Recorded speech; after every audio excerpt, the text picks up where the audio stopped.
Okay, so as our last checkup, may I ask our panelists and moderator to turn on their microphone now so we can check that we can hear you from. ไม่ทราบ Excellencies, Excellencies, distinguished panelists, ladies and gentlemen, good morning from Hanoi and Xin Chao. ค่ะ My My name is name is Naritan Narikan China, China, Second Secretary at the Royal Thai Embassy in Hanoi. I will be the MC for today. It is my pleasure to welcome all distinguished panelists and participants to the seminar on the occasion of the 45th anniversary of Thailand and Vietnam diplomatic relations, hosted by hosted the by Royal the Thai Royal Thai Embassy in Embassy in Hanoi, Hanoi, the the Embassy Embassy of the of the Socialist Republic Republic of of Vietnam Vietnam, and the the Kingdom of Kingdom of Thailand, Thailand, and the and the Diplomatic Diplomatic Academy of Academy of Vietnam. Vietnam. Before I start, I would like to inform you about some technical arrangement. For participants participants joining joining us us by via Facebook Facebook Live. Live, You you can can choose choose either either English or English Vietnamese or language. Vietnamese We have language. two We have links. two links. In case In you case have a you have a question question for for our our panelists, panelists, or you or would if like you'd to like to provide provide some some comments, comments, please please kindly kindly use the chat function so we can raise the question for you. For Participants participants joining joining us us via via Zoom, Zoom, please please mute mute your your microphone microphone during the during the session session and and use the using chat chat function function in case you would like to raise a question question or or provide a provide a comment, comment. so we So can put you up on the main screen. For for participants who would participants who like would to like to listen to listen to Vietnamese Vietnamese translation, translation in Zoom, please please click the interpretation button on your screen. screen. Okay. Without further ado, may I now invite His Excellency Mr. Nikondet Palangkul, Ambassador of the Kingdom of Thailand to Vietnam, to deliver his welcoming remarks. Please, Excellency. His Excellency Mr. Thani Thongpakdi, Permanent Secretary, Ministry of Foreign Affairs of Thailand. His Excellency Mr. Nguyen Quoc Sung, Deputy Foreign Minister, Ministry of Foreign Affairs of Vietnam. His Excellency Mr. Phan Chi Thang, Ambassador of Vietnam to Thailand. Excellencies, distinguished speakers, ladies and gentlemen, good morning. Xin chào, swadee kap. I'm pleased to welcome all distinguished panelists and participants to the seminar on the occasion of the 45th anniversary of Thailand-Vietnam diplomatic relations, which is co-hosted by the Royal Thai Embassy in Hanoi, the Embassy of the Socialist Republic of Vietnam in the Kingdom of Thailand, and the Diplomatic Academy of Vietnam. Today, despite the unprecedented challenge posed by COVID-19 pandemic, Thailand and Vietnam relations has developed in width and depth, growing from strength to strength. Since the establishment of our diplomatic relations, Thailand and Vietnam have been working closely to overcome challenges and strengthen cooperation with a view to enhance peace and prosperity for our peoples. We are the first two countries in Asean to establish a strategic partnership, which was soon after elevated into a strengthened strategic partnership. Yet there remains much potential left untapped. Thus, at the important milestone of the 45th year of friendship, it is crucial to have a comprehensive deliberation among stakeholders to explore these opportunities. It is my conviction that today's seminar, with participation from important personalities and panelists who have played significant role in shaping our past bilateral relations, will contribute greatly to the future of our relations to come. This morning, we will take stock of achievements and cooperation over 45 years and exchange views on the potential areas of cooperation, as well as explore ways forward to enhance, strengthen strategic partnership for stability and prosperity of both nations, as well as the region as a whole.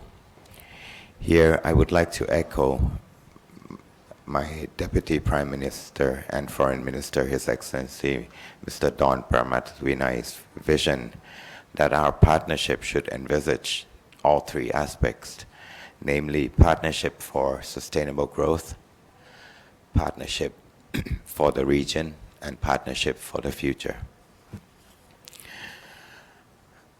The 45th anniversary is indeed an important achievement for Thai-Viet relations, but I would like to highlight that it is also a crucial time for us to think ahead of our time and set our goals and vision for the concrete achievement that can be accomplished together at our Golden Jubilee in the next 5 years. I'm sure that with insights and visions from our panelists, we will have constructive and fruitful dialogue and deliberation, which will contribute to invigorate our strengthened strategic partnership. Thank you. Xin cảm ơn. Thank you very much, Excellency. May I now invite His Excellency Mr. Phan Chi-Thang, Ambassador of the Socialist Republic of Vietnam to the Kingdom of Thailand, to deliver his welcoming remarks. Please, Excellency. Good morning, Sawadee Krap. Everyone. Let me join Ambassador Nikorn Palankura in thanking and welcoming the speeches of the Vice Minister Nguyen Quoc Dung and the Permanent Secretary of the MFA of Thailand, Mr. Thani Thongpakdit, for seminar today, and also warmly welcome all the speakers, ambassadors, professors, scholars to this very special seminar on the auspicious occasion of 45th anniversary of diplomatic relations between our two countries. Let me thank Ambassador Nikorn Palankura and his team at the Thai Royal Embassy in Hanoi for this great initiative and the hard work, good job to make the seminar happen. I also thank the team from Embassy of Vietnam in Thailand and from the Diplomatic Academy of Vietnam for joint efforts to organize this important event today. I will not repeat what the Ambassador Palankura just have said about the significance of the anniversary of relations, and let me join him with his assessment that we have a very good and excellent relations between our two countries today. We have enjoyed this fruitful and productive relation with Thailand. One thing I may add that I'd like to thank our founding fathers and the generations of leaders and people of the two countries for their building and nurturing the relations between our two countries during the last 45 years. As we have great relations today, and I look forward to having a fruitful discussion with the veteran diplomats, with professors, with business people, to take stock of what we have done for 45 years. We have worked together, we prospered together, and now we are fighting against COVID-19 to be back better and to move our relation forward. So it's very important to to look to the future and how we can work together in the next 10, 20, even 45 years from now, and nobody knows what our relation will look like. But one thing we can be sure of is that we will do it better, and we've been will be close friends to each other. And on this note, I would like to pass through to Hanoi to proceed to the next part of our seminar. And thank you.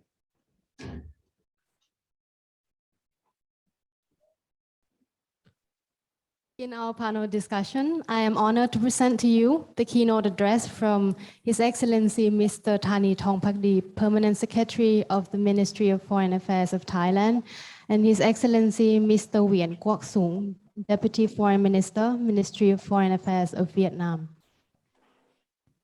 Deputy Minister of Foreign Affairs Nguyen Quoc Sung, Ambassador Phan Ji Thang, Ambassador Nikondet Phalankoon, distinguished participants, good morning, Xin Chào. It gives me great pleasure to join all of you this morning. I wish to first extend my appreciation to the Royal Thai Embassy in Hanoi, the Embassy of Vietnam in Bangkok, and the Diplomatic Academy of Vietnam for co-hosting this seminar to celebrate the 45th anniversary of Thailand-Vietnam diplomatic relations. Looking back, I am very pleased that relations between our two countries have grown from strength to strength. Today, ties between Thailand and Vietnam have never been closer, and the sense of friendship between our peoples have never been stronger. This is reflected by the regular exchanges of visits and dialogues between us at all levels, especially by our leaders. And despite the COVID-19 pandemic and ensuing travel restrictions, we have been able to maintain the momentum, albeit by virtual means. On the economic front, our bilateral trade and investment have grown exponentially. Trade between us has expanded 20 times over the last 2 decades to $16.6 billion in 2020.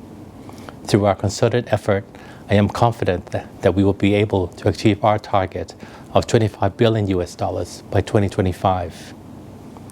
I'm also pleased that with Thai investments in Vietnam reaching over $12.8 billion, Thai companies are among one of the top investors in Vietnam, contributing to its socio-economic development.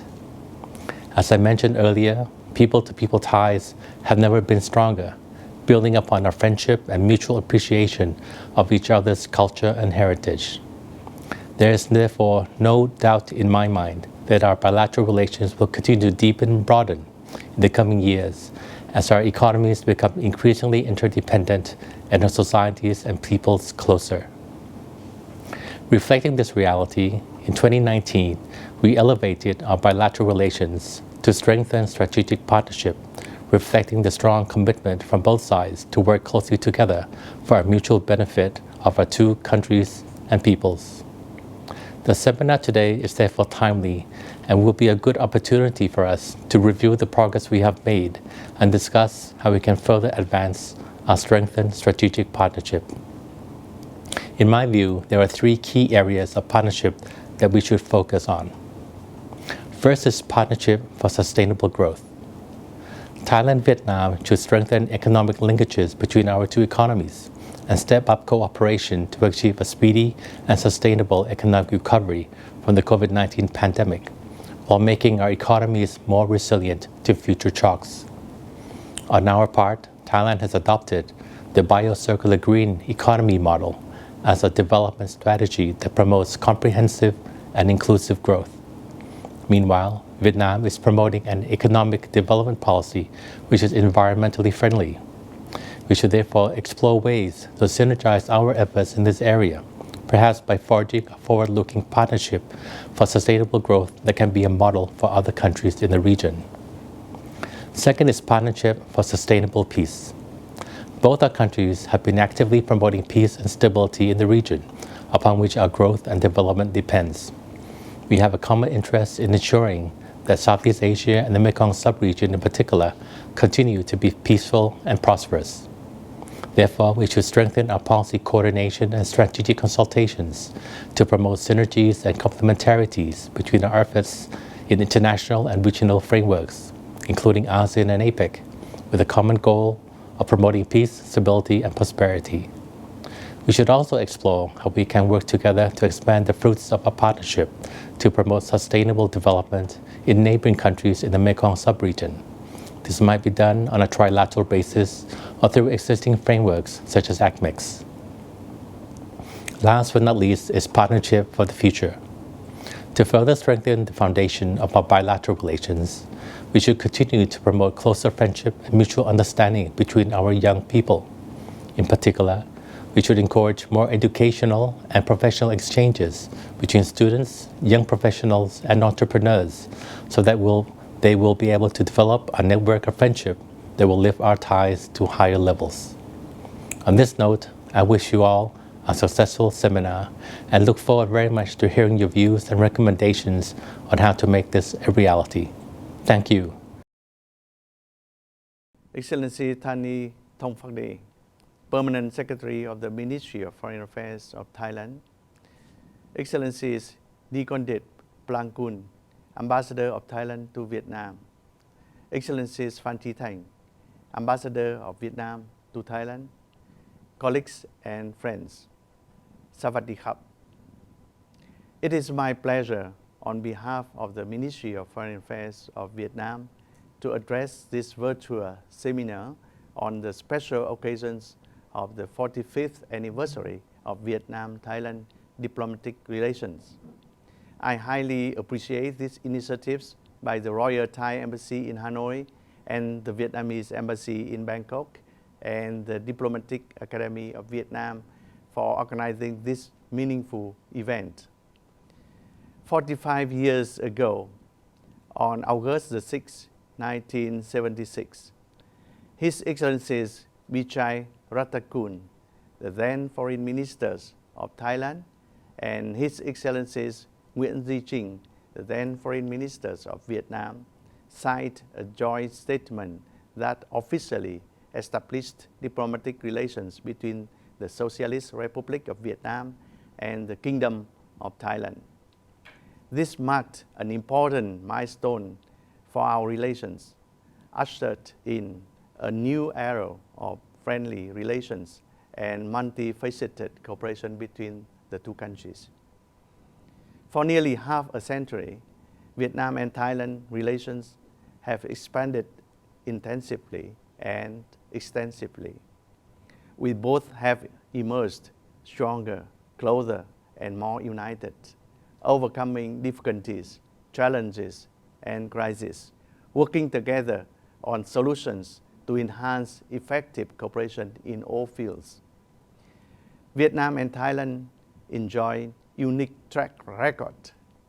Thailand was the only Southeast Asian country that President Ho Chi Minh visited when he returned from overseas to Vietnam to engage in revolutionary activities before 1930. Thailand was also the first country in the region to establish joint cabinet retreats at the Prime Minister level with Vietnam in 2004.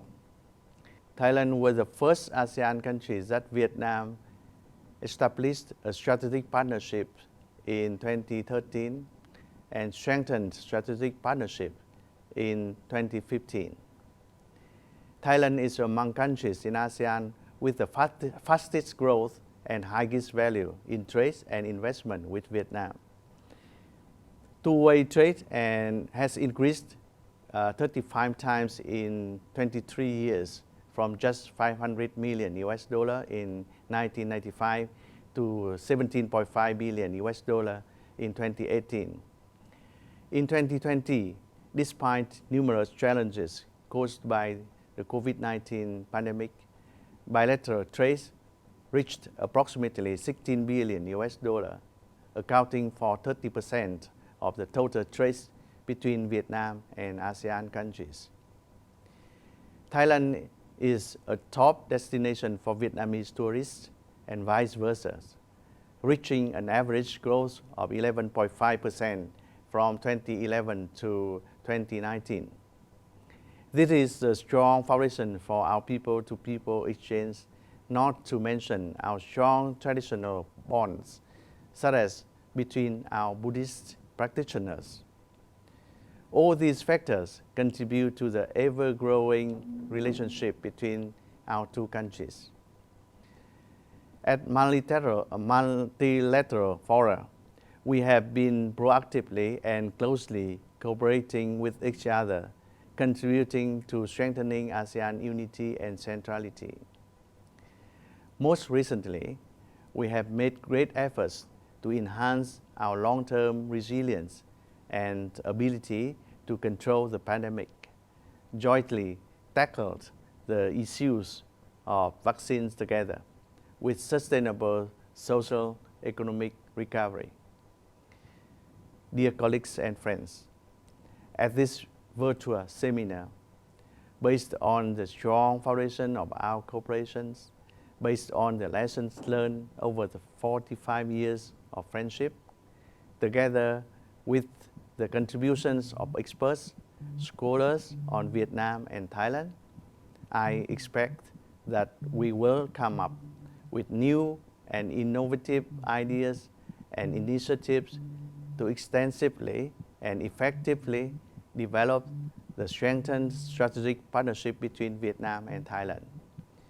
Lastly, I wish the virtual seminar today a great success.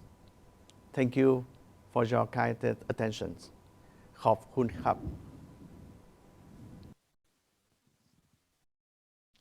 Thank you, Excellencies. For the first session, 45 years of friendship and cooperation, we are honored to have 4 distinguished panelists. First, His Excellency Dr. Anuson Chinwano, Director of the International Studies Center and former Ambassador of Thailand to Vietnam. His Excellency Mr. Nguyen Sui Hung, former Ambassador of Vietnam to Thailand. Professor Dr. Ngo Thị Phương Lan, President of the University of Social Science and Humanities, Vietnam National University in Ho Chi Minh City. And Associate Professor Le Dirok Withayarat, Associate Professor at Chulalongkorn University. This session will be moderated by Her Excellency Dr. Luan Thuy Seung, Senior Advisor and former Ambassador of Vietnam to Myanmar. Before we start the first session, may I ask the panelists and moderator of the first session to have a group photo with 2 ambassadors, please. Good morning, ladies and gentlemen. It's a great honor for me to be the moderator of this session and also the next session of today's significant seminar. Now I would like to welcome you all to the session 1, and we have 4 eminent panelists in this session. 2 excellencies, former ambassadors of Thailand to Vietnam and former ambassadors of Vietnam to Thailand, and 2 outstanding professors. Just have been addressed by His Excellencies, Mr. Thani Thongphadi, Permanent Secretaries of Ministries of Foreign Affairs of Thailand, and His Excellencies, Mr. Nguyen Quoc Dung, Deputy Foreign Ministers of Vietnam. We all very proud of achievement and confident of potential fields of cooperation. And that we now together look forward to hear the eminent panelists to elaborate the friendship, the cooperation by looking through not only achievements, but also analyzing difficulties, challenges, and also opportunities to enhance the strategic partnership between our 2 countries. So the first speaker will be His Excellencies, Dr. Anuson Chinwano. His Excellencies is former ambassadors of Thailand to Vietnam from 2011 to 2013, and currently Director of International Studies Centers of Ministries of Foreign Affairs of Thailand. Please, Ambassador, Your Excellencies, the microphone is given to you. Thank you very much. Good morning. Xin chào to all the participants, and special greetings to Ambassador Phan Chi Thang, the Vietnamese ambassador to Thailand, Ambassador Nikondet Palangkun, our ambassador in Hanoi, and also to my good friend, Ambassador Hung, who has worked with me for many, many years. I think almost 20 years. And thank you to the organizer for the invitation to speak at this online seminar to mark the 45th anniversary of our diplomatic relations. I think this session we are going to be talking about 45 years of friendship and cooperation. I would like to offer some reflections about our friendship and cooperation over the certain period of time that I think are important. When I came to Hanoi in 2011, one of my first priority was to also organize events to mark the 35th anniversary. And one of the major events that we held that year was a photo exhibition at the Ho Chi Minh Museum in Hanoi. My 3 years in Hanoi, in Vietnam, I think I saw many changes, especially development, very fast and very interesting development in the Vietnamese domestic economic and social development, as well as very extensive development in bilateral relations. So I will talk about, I'll have 4 points to make on the issue of our bilateral cooperation. I like to talk about a little bit about government-to-government cooperation, business-to-business cooperation, people-to-people cooperation, and then the last point, I will say a few words about the future as we head towards the 50th anniversary in 5 years' time. On the issue of government-to-government cooperation, I think we can say that this has made a lot of progress over the past 45 years, and especially this century, basically the last 20 years. I think the word joint cabinet retreat has already mentioned, and that started the ball rolling in 2004 for increase in government-to-government cooperation. We've established Joint Commission for Bilateral Cooperation, or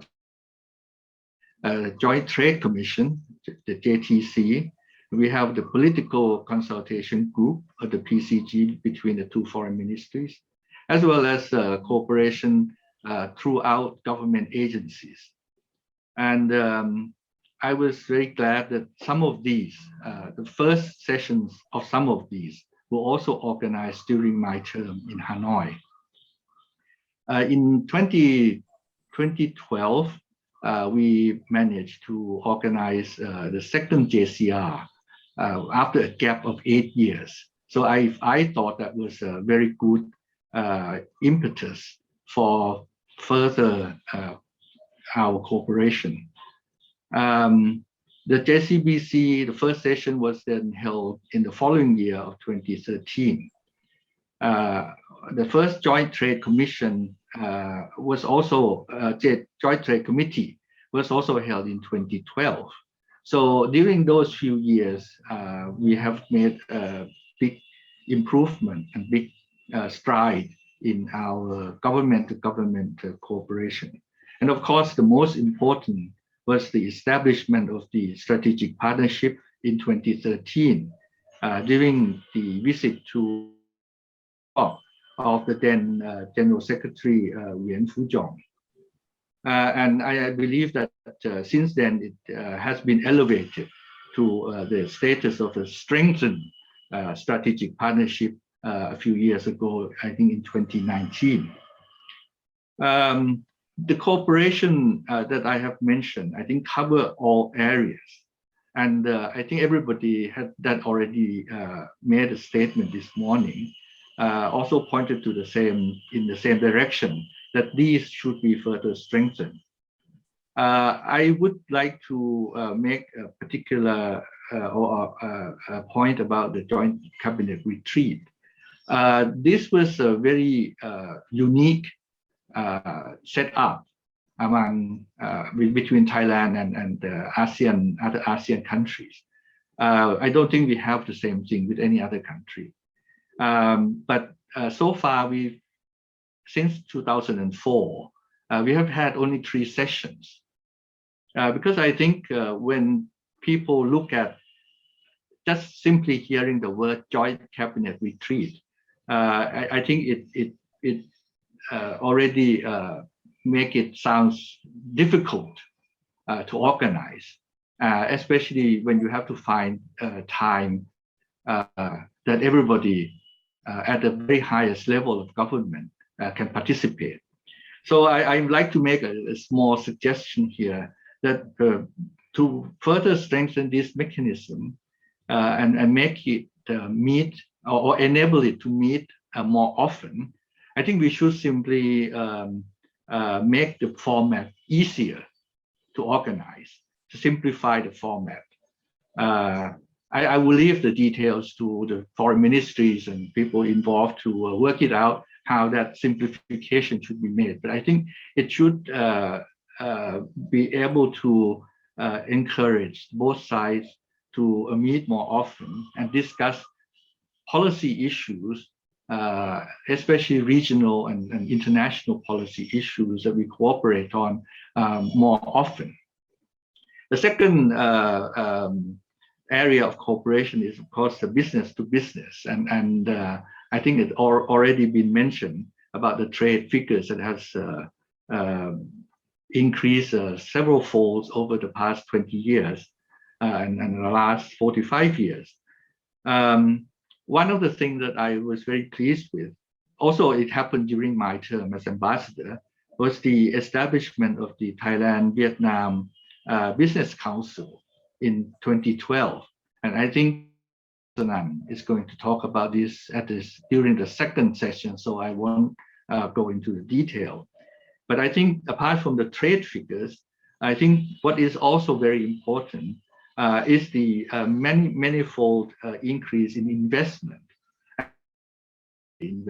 But it's also in a lot of investment from Vietnam in Thailand, as well as from Thailand in Vietnam. The third area that I'd like to touch upon is people-to-people cooperation. And I think this is, to me, the most important area that we should strengthen in the next 5 years as we look towards the 50th anniversary. We have several mechanisms that will help with this area of cooperation. One of these is, of course, the Friendship Association, which has been around for many, many years. And for both sides have used this organization to further our cooperation in the people-to-people area. Cultural cooperation is also something that should receive further boost. With cultural cooperation comes exchange of people. And again, I'm pleased to see that in the past 15 years, except the last 2 years when we are hit by the pandemic, but during the past 10 to 15 years, the increase in number of people coming and going between our two countries have increased manifold, especially exchange of students. And I think one of the things that we have been trying to do is to encourage more Thai students to go and study in Vietnam, not just to study Vietnamese language, but I think in Vietnam, you also have several other areas like engineering and so on, which Thai students can also benefit from. So this is something that I think we should increase our cooperation on. And with young people and with exchange of students, of course, one of the things that we will need to overcome and pay more attention to is language training. I think we should also encourage more Thai students to learn Vietnamese language. I think now there are several universities in Thailand teaching Vietnamese, as well as several universities in Vietnam that have been teaching the Thai language. My last area that I would like to touch on is, of course, looking towards the future. How to increase our cooperation, how to increase our trade. But of course, the most important immediate issue that we need to tackle together is how to combat this pandemic and to emerge out of it stronger together. We can, of course, exchange best practices. Vietnam has received a lot of attention as one of the countries that have been able to control the pandemic very well. And I think we should be able to learn something from Vietnam. Of course, ASEAN cooperation is another area where I think both of us, both of our countries should pay more attention to and to cooperate to bring back the idea or to further strengthen the idea of ASEAN centrality. Another area that I think is also necessary for us to pay more attention to in the future is connectivity. And this is something that I also very pleased to note that in the past 15 years, it has been implemented with very strong vigor from both sides, both on land and the sea, as well as the air. Vietjet Air and Thai Vietjet Air is one area which is a very good example of this, both in terms of connectivity, in terms of investment, and in terms of strengthened economic cooperation. So my last point will be that for the future is when we look towards 2026, which will mark the 50th anniversary of our diplomatic relations. I think also been mentioned earlier that we should pay attention to young people. And I think as we are talking the future, of course, we need to encourage the young people to get more involved and through education. As I said, we should be trying to encourage exchange of students more than what we have been doing.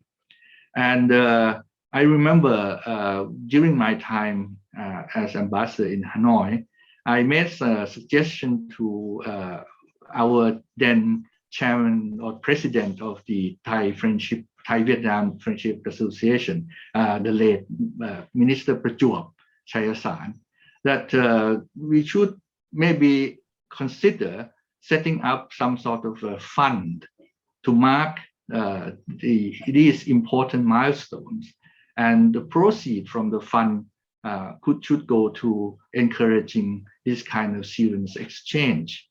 We could set up some sort of a 50th anniversary fund or something of that sort. And I'm sure the private sector, the business people on both sides would be interested and willing to join in by supporting the fund with financial contribution. Well, I hope anyway. And so looking towards the 26, I'm quite hopeful that our relations will blossom more than what it is now. Thank you very much. Thank you, Ambassadors and Yushin. We thank very much that you not only addressing the history of our relationship, but that you raise very important and thoughtful points of cooperation, not only for now, but also for the future. And at all levels, government, business group, young generation, and most importantly, that you also mentioned about the responsibility of ASEAN memberships, about 2 countries. And now moving along the session, we welcome His Excellencies Ambassador Nguyen Duy Hưng. He is a former ambassador of Vietnam to Thailand from 26 to 2010. Now, please, the ambassadors, you take the floor. Thank you very much. Can you hear me? Yes. Oh, thank you, Madam Chair, Excellencies, distinguished participants. First of all, I would like to thank the organizing committee for inviting me to this very meaningful seminar. And it is very good chance for me to see many distinguished people and also to see many good old friends, particularly Ambassador Nusong. And following Ambassador Nusong's remarks, I would just like to make a few general observations about our diplomatic relations over the past 45 years. I remember in 2010, before I depart Thailand after the completion of my mission there, I had an interview and I was asked about my feeling over my state in Thailand. I said that my feeling was both sad and happy. Sad because of what was happening to Thailand over those years from 26 to 2010, many political turmoil there. And happy because even during this difficult time, the relationship between Vietnam and Thailand continued to grow. And it means that our relationship now is very strong, very solid, that it can withstand any challenge and any difficult circumstances. When about the 45 years of our diplomatic relations, I just like to make a few general observations. First of all, the 45 years is in fact not a very long period if compared with the long-standing relationship between Vietnam and Thailand, which has spanned for many centuries. However, the last 45 years, the relationship between the two countries has really come a long way and recorded many remarkable achievements. In the years of 70s and 80s, the bilateral relations were faced with some difficulties, but with the positive development in the region, from the end of the 80s, the relations started to change for the better. The declaration of Thai Prime Minister Chaksai Thunavan in 1988 to turn Indochina from battlefield to marketplaces marked a change in the attitude and policy vis-a-vis each other countries. In the early 1990s onward, particularly after 1995, when Vietnam joined ASEAN, the bilateral ties and cooperation experienced a strong, substantive, and extensive development in many aspects and areas of common interest. During these years, the two countries have exchanged many high-level visits, signed numerous cooperation agreements across many areas, and established multiple bilateral mechanisms at various levels, including the unique cabinet retreats.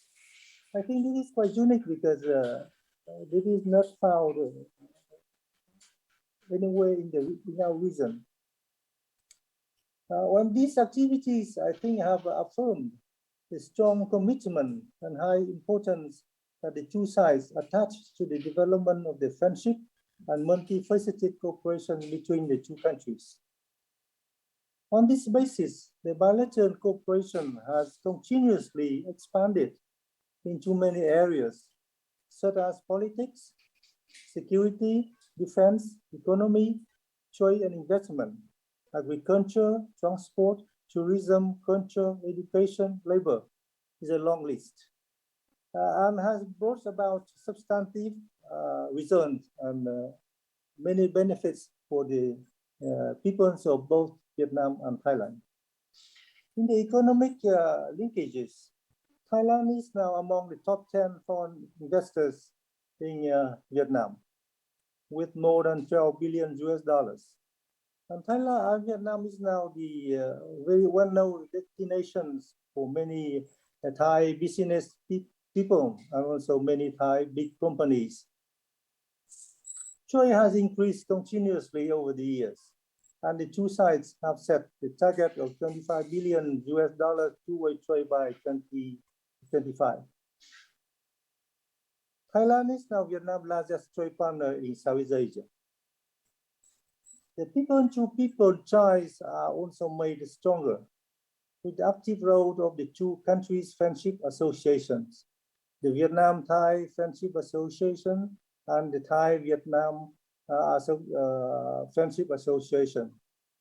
The exchange programs of young people, including youth and students, and the establishment of many pairs of Thailand and Vietnam sister cities and provinces, and the positive contribution of the large community of Thai people of Vietnam origin living in many parts of Thailand.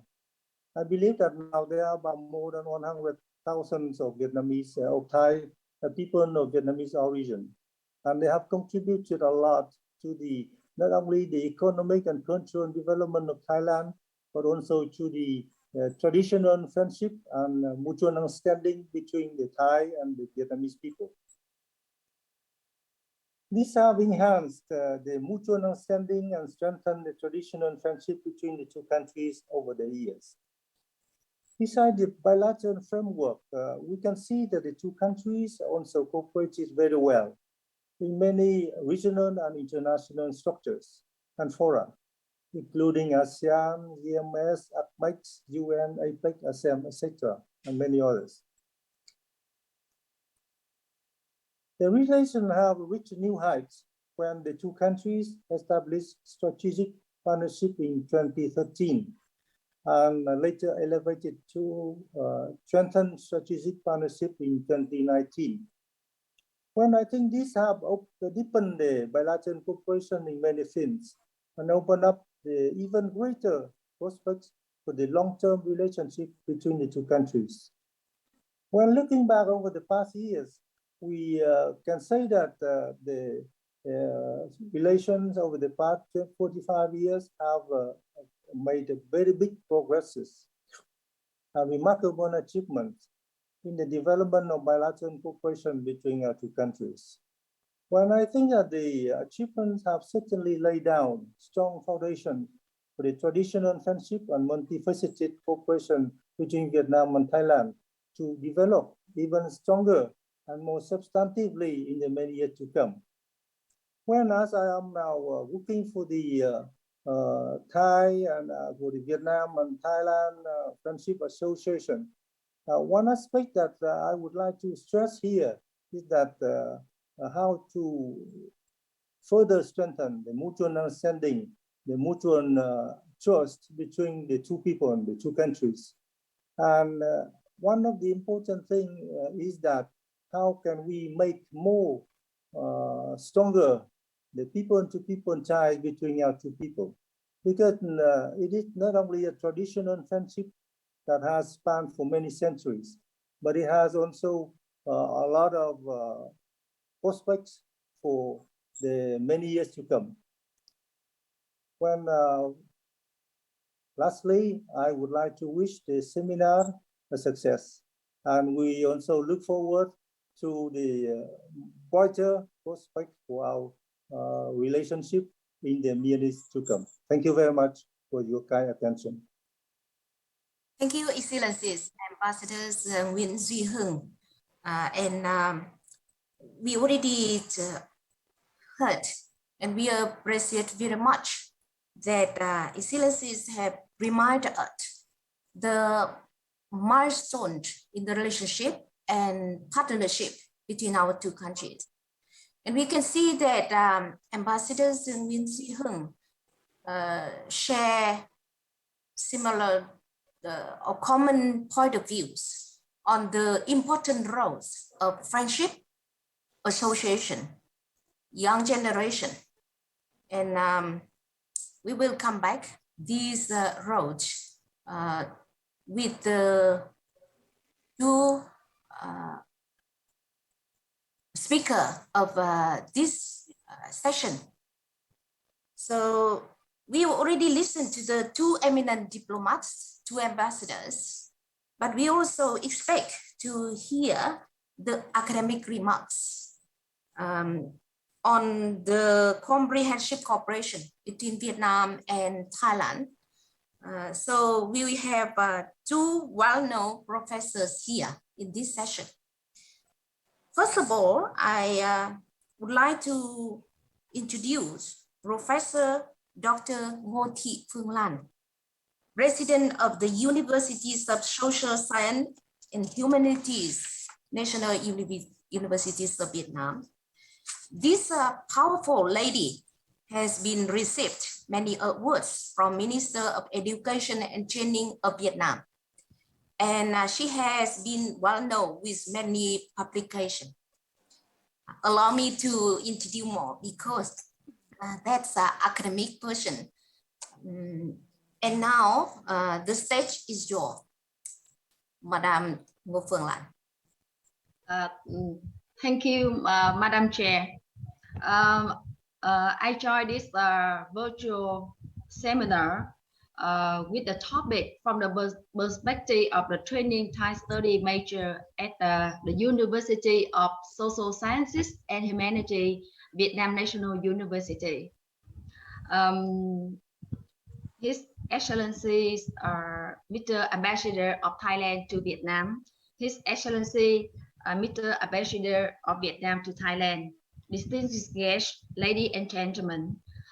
First of all, on behalf of the University of Social Sciences and Humanities, Vietnam National University in Ho Chi Minh City, I am honored to extend my heartfelt felicitations and best wishes to you, to the government, and to the people of the Kingdom of Thailand on the landmark occasion of the virtual seminar, the 45th anniversary of Thailand-Vietnam diplomatic relations.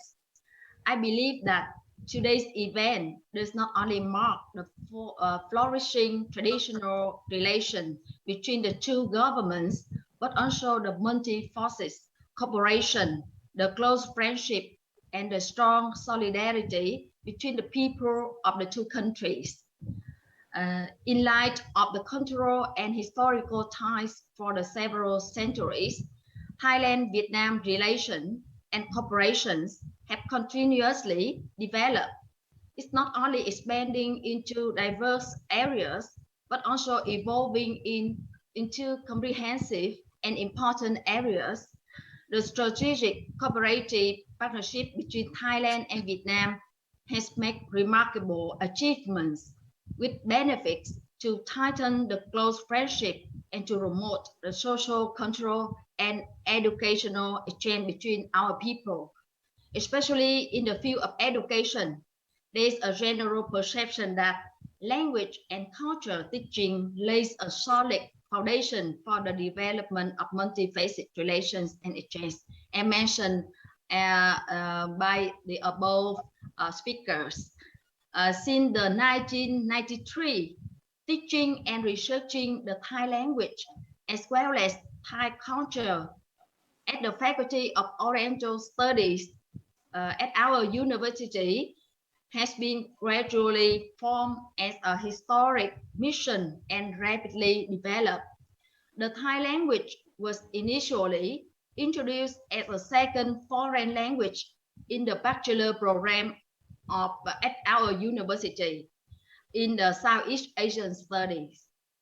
This year of 2021 has also marked the 28th anniversary of the establishment and development of our university Thai study major, and the 25th anniversary of the implementation of the Thai language teaching development program in Vietnam University. This program was implemented by the Department of Technical and Economic Cooperation, which is now the Thailand International Cooperation Agency, TICA, in Vietnam in general and at our university in particular. From the 1996 to 2012, the program funded one iceberg per year. And since the year 2013, it has dispatched 2 Thai volunteer teachers to teach the Thai language at our university. In addition to improve the qualification of lecturer for the Department of Thai Study, TICA has granted scholarship to our lecturer with 4 master and 2 doctoral programs to study in Thailand for the major, the Thai language, Thai teaching, and Thai studies. TICA has also coordinated with Sina Karinvirot University to support the development of curricula, assisting in writing Thai language teaching material for Vietnamese learners, and regularly organize short-term courses for lecturers and students. For example, the project for short-term intensive Thai language training for Vietnamese students at our university. The Department of Thai Study teaching faculty has played a role thanks to a large part of Thai important assistance. In particular, TICA has provided many documents, books, and equipment to establish the Thai Study Information Office at our university. The inauguration ceremony of the Thai Study Information Office was held in 2015 during the Princess Maha Chakrin Simiron visit to our university. On the same day, in May, the Thai Center at our university was also found, representing the significant step forward as a result of the profound comprehensive cooperation between the Vietnamese and Thai government. The function and the task of the Thai Center at our university are to hold research and training activity to promote Thai culture in Vietnam. Our university is the first university in Vietnam to carry out the task of training the Thai language, doing research and teaching the Thai language and culture. Since its establishment in the 1993, the university has provided more than 400 experts in Thai study for the society. Currently, the Faculty of Oriental Studies has about 100 students majoring in Thai Thai studies. They continue to be active participants in Vietnam-Thai cooperation and exchange in a variety of fields such as economy, diplomacy, culture, education, academia. Because of the substantial role in this exchange and cooperation relations, the need for labor and learners in the South has increased as well. The achievement of Thai studies at our university has been achieved in both the academic field and social cultural exchange, not only thanks to the effort of our staff and students, but also thanks to the kind support from the Thai government, Thai academic and training institutions, and Thai governmental and non-governmental organizations. The Royal Thai Consulate General in Ho Chi Minh City, the Office of Tourism Authority of Thailand, the Thai Trade Office, and the Thai Business Association in Ho Chi Minh City have regularly cooperated with our university in organizing conference, scientific seminar, or exchange activity to promote the Thai culture, such as Thai Festival, Songkran Festival, and the like. And recently, at our campus in Thủ Đức, we have created the Thailand Vietnam Friendship Garden. This garden was established on December the 4th, 2019, to celebrate the birthday of the late King Rama and the Thailand National Day and the World Earth Day. This is the fruit of the flourishing cooperation relationship between the Royal Thai Consulate General and our university. The garden with typical Thai plants helps students learn more about Thai culture. Therefore, on this occasion, we would like to convey our sincere thanks to the agency and the organization of Thailand in the past year which has support both material and spiritual for the development of Thai study major at our university. Once again, we would like to express our gratitude to the enthusiastic cooperation and precious support of Royal Thai Consulate General in Ho Chi Minh City, Royal Thai Ambassador in Hanoi, to our university activity. As a conclusion, may the Thailand-Vietnam relationship grow more diversified and gain more outstanding achievement. May the activities celebrating the 45th anniversary of Thailand-Vietnam diplomatic relations be held successful. Thank you very much.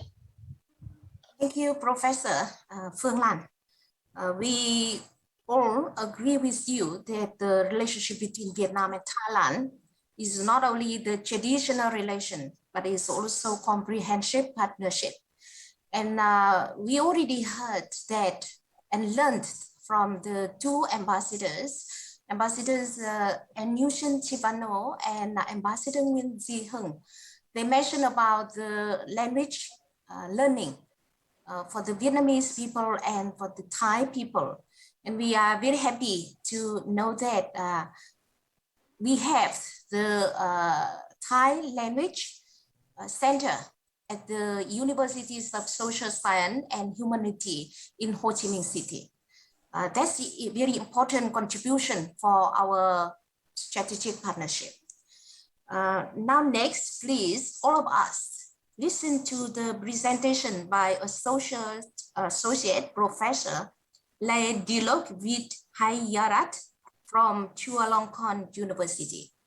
He is working at the Faculty of Economics, and his interests are economics and human resources, labor, industry, and trade unions, etc. So we expect very much that we can hear from Professor these fields of cooperation. We are hearing you, Professor, please. Thank you. Good morning, distinguished guests and friends, particularly my old friend, Ambassador Hung, Ambassador Chang. Well, I think what I'm going to discuss from here is not something diplomatic and not at all formal, but I just would like to say something from the point of view of the common people or the grassroots people, our relationship. Yesterday evening, I was talking to my students about the program today that I'm going to discuss with our friends, Vietnamese, as well as the Thais on the 45th the anniversary of the diplomatic relations.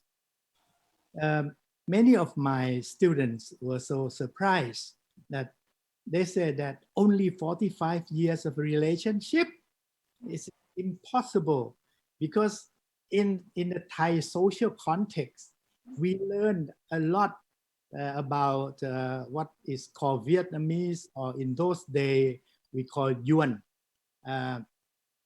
You can see from our social elements that you have a lot of Vietnamese things in Thailand long ago, as early as the foundation of the Thai state. There were always questions as to what to do, and as Ambassador Rizal speak eloquently and kind of giving a hint already, this headache will become something wrong. Okay. So the word Vietnamese has been in Thai society for a very long time. As I said, since as early as the foundation of the Thai state in 13th century. We know lots of words like Vietnamese village, a Vietnamese song in Thai classical song. There is a component of the Vietnamese song in Thai classical song. You have even what we call the Vietnamese swinging. Yeah? Most importantly, you have 5 Vietnamese temples in Bangkok, including one temple in the Chinatown we call in Vietnamese Chùa Từ Tế, or known among the Vietnamese during my father's generation as Chùa Ông Bà. But this time they call it Chùa Cụ Bà already. This up to the generation of the speaker or the one who addressed it, you know. So I think Thailand and Vietnam has been, you know, very close as early as the foundation of the country, as I already mentioned. So when we are talking about only 45 years of relation, that's really surprised a lot of common Thai people, you know. However, I told them that this is something technical. This is something diplomatic or formal. I don't know much about this and I don't want to talk about it. However, if we are talking about what happened in these 45 years, I would say that after the foundation of the diplomatic relationship in 76, gradually the relationship between the Thai state and the Vietnamese, the overseas Vietnamese in Thailand, or what you call Viet Kieu, has been gradually improved, because as you know that we don't need to mention how difficult their life had been for so many years since 1946 until the establishment of the diplomatic relationship. However, the change, as I said, is gradual. It's quite gradual. It takes no less than 20 years that things would be clearly improved. You know? And I would say that due to the very limited time availability, I would say that one thing is very important is that the diplomatic relationship, including the change of the attitude of the Thai government. As somebody already, particularly Ambassador Hung, mentioned about the change of the policy of the Thai government during Chat Chai government on let's say converting the battlefield into marketplace. By the way, I am also one among the what they call the Prime Minister policy advisor, working with his son, because we are friends. I still remember Kun Kavi Chong Kit Thawon. We were once talking at Ban Pisanulok, the office where we were working by that time. So I think from Chat Chai in 88, I think, until now, lots of people try to work out in order to achieve what the government by that time has aimed at. And of course, the change in the legal status of the Vietnamese, the overseas Vietnamese in Thailand, was really realized in around 1997. That means around 20 years ago. So after the change, I think the very obvious obstacle, that is the legal obstacle of the overseas Vietnamese here was destroyed. This kind of wall was destroyed, and it liberated all the Thai, all the overseas Vietnamese to for them to exercise their full capacity in doing business, in leading their livelihood. So you see that lots of people can go out of the restricted area. They can perform all kinds of occupation which once were restricted to the so-called foreigner. They can access, their children can access to the higher education. Yeah. So I think all kinds of obstacles were abolished, were overcome. You know? So I think one thing that can help a lot, not only to allow them to work in their full capacity, particularly in doing business, but allowing them to travel all over the country. In particular, they can travel back to Vietnam, where their parents are from, where their ancestors were. Take, for example, of course, many can visit their birthplace of their parents. So I think this makes people feel very, how to call it, very warm, you know, because for many Vietnamese children in Thailand, Vietnam, as well as the birthplace of their parents, is something like a fairy tale. They never seen because they were not allowed to go there. So once they can go there, they have a feeling that this is not a foreign country. This is part of our life, you know. So I think this is very important. You may, for many people, may find that Vietnam is a foreign country, but for the children of the overseas Vietnamese, once they visited there, once they visit their home village, they feel that this is their another home country. So I think it gives a very interesting feeling.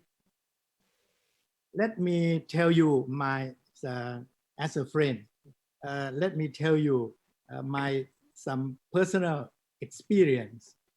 I have been told by my father all the time, at least 3 things repeatedly. One thing is about the hometown of my father in Ninh Bình. You know, he keep describing that how the villages look like, what kind of birds we have in the village, how the river passing by the village look like. So it's just in our dream, you know. Yeah. I believe that lots of children of the Viet Kieu or overseas Vietnamese have that kind of feeling. But once they were allowed to travel, their parents were allowed to travel back home, I think the feelings are completely different. Now they can touch what they've been told in the history. They can feel it, they can see it, they can touch it. So this is strengthened, definitely, strengthen really the feeling between, how you call it, relationship between 2 countries. Nothing can be a strong bridge as, you know, the opportunity for children of the Vietnamese here to travel to Vietnam. I think the same as the Vietnamese who return to Vietnam or what you call the Viet Kiều Hồi Hương. They have chance to come back to Thailand to visit their parents, to visit their grave where their parents were buried. So I think this is a very strong bridge that you can feel it. You don't need anybody to tell you the story. You touch it now. So I think this is a very, very important. It's about you make the dream come true. Second thing, I think for the children here, they always been told about the word like Ho Chi Minh. I think this word, I used to ask my father that why you keep talking about the word Ho Chi Minh when I was young.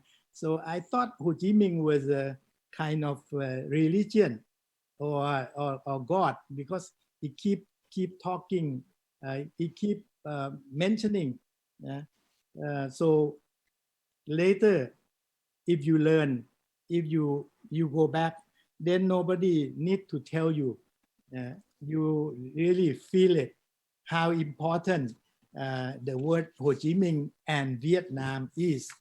So I think this is what we learn, and then I should say that I consider that the opening of the relationship between these two countries really opened the door for the overseas Vietnamese here and there can travel, and I think they travel to each other and to Thailand to Vietnam, Vietnam to Thailand.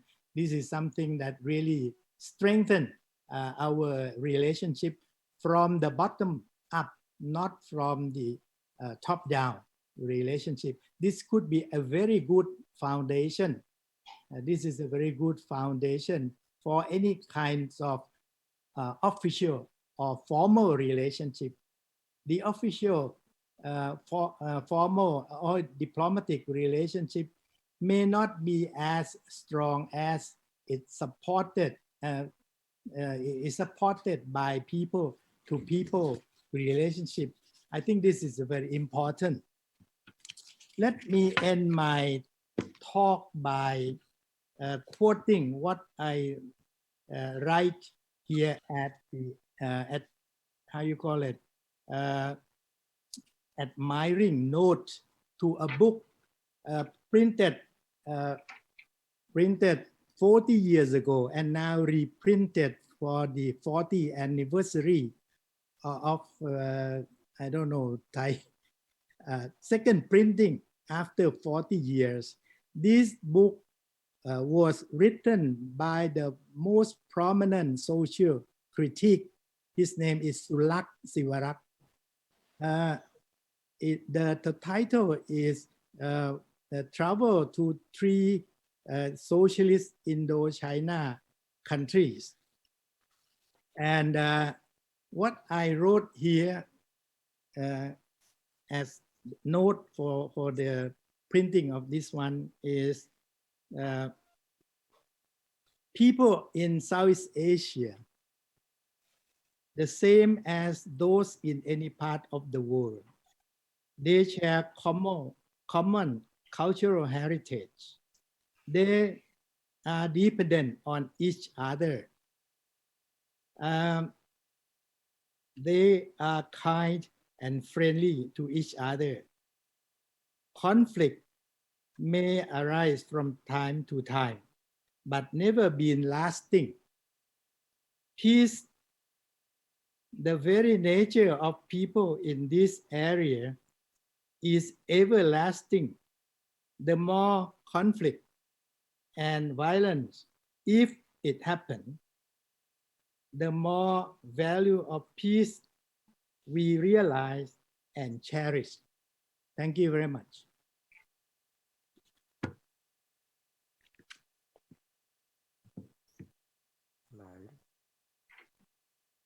Thank you.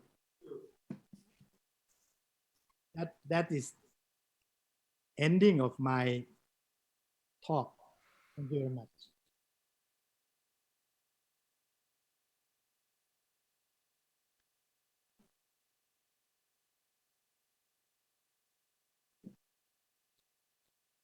Ambassador. I do not unmute, so the host. Thank you, Professor. As we expected, and you already giving very interesting research on Vietnamese community doing business and obtain the livelihood in Thailand. And more importantly, that you already raised the thoughtful point on people connection and exchanges. And we do agree with you that this is very important bottom-up foundation for the partnership between Vietnam and Thailand. And now time for the first session is over. And it's 15 minutes, as he said. And I'm sorry for that. But the presentation of our eminent panelists is very interesting, very thoughtful. And please join with me to give a big applause to all eminent of these eminent panelists of this session. And now I expect that all of us to hear the room keeping notes from the Madam MC for the short break. Where are you? Anyway, that I keep the room keeping by announcing that we will have the short break for 10 minutes and we will be back for the second session. And for the second session, I would like to say that because we have not much time, so please, the panelists, keep the check of time strictly. Thank you very much. Please have a break.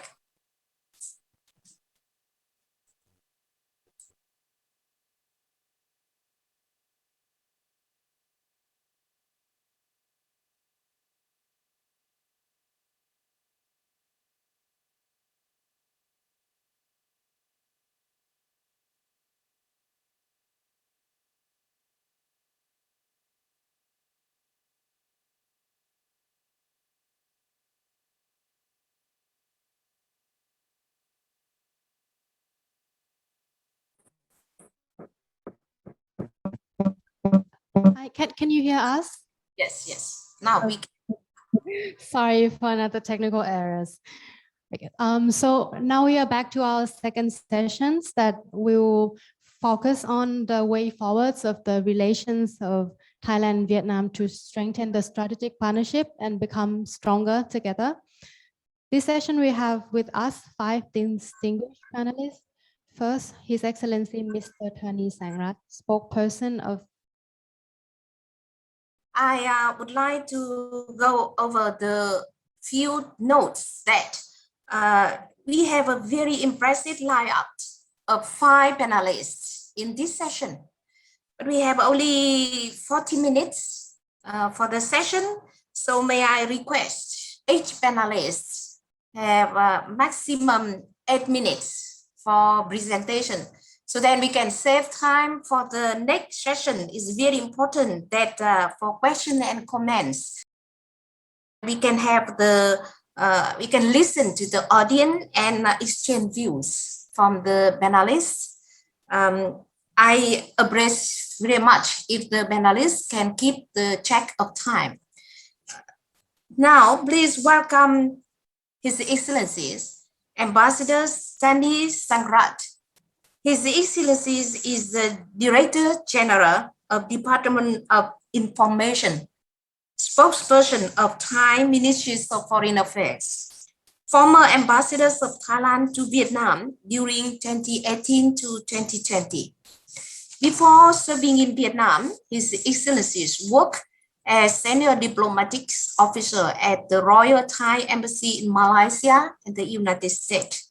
And now, please, ambassadors, you take the microphone, please. Thank you, Madam Ambassador. Xin chào. Sawadee krap. I'm very pleased to meet my friends, brothers and sisters, once again, I see very familiar names and faces, and I look forward to hearing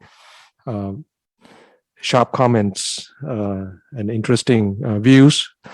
I'm very pleased to hear the presentation by Professor La Dilok Wityarat, because you have added a fresh of breath air into our discussions, because we discuss mainly on political, economic, and other issues of bilateral relations.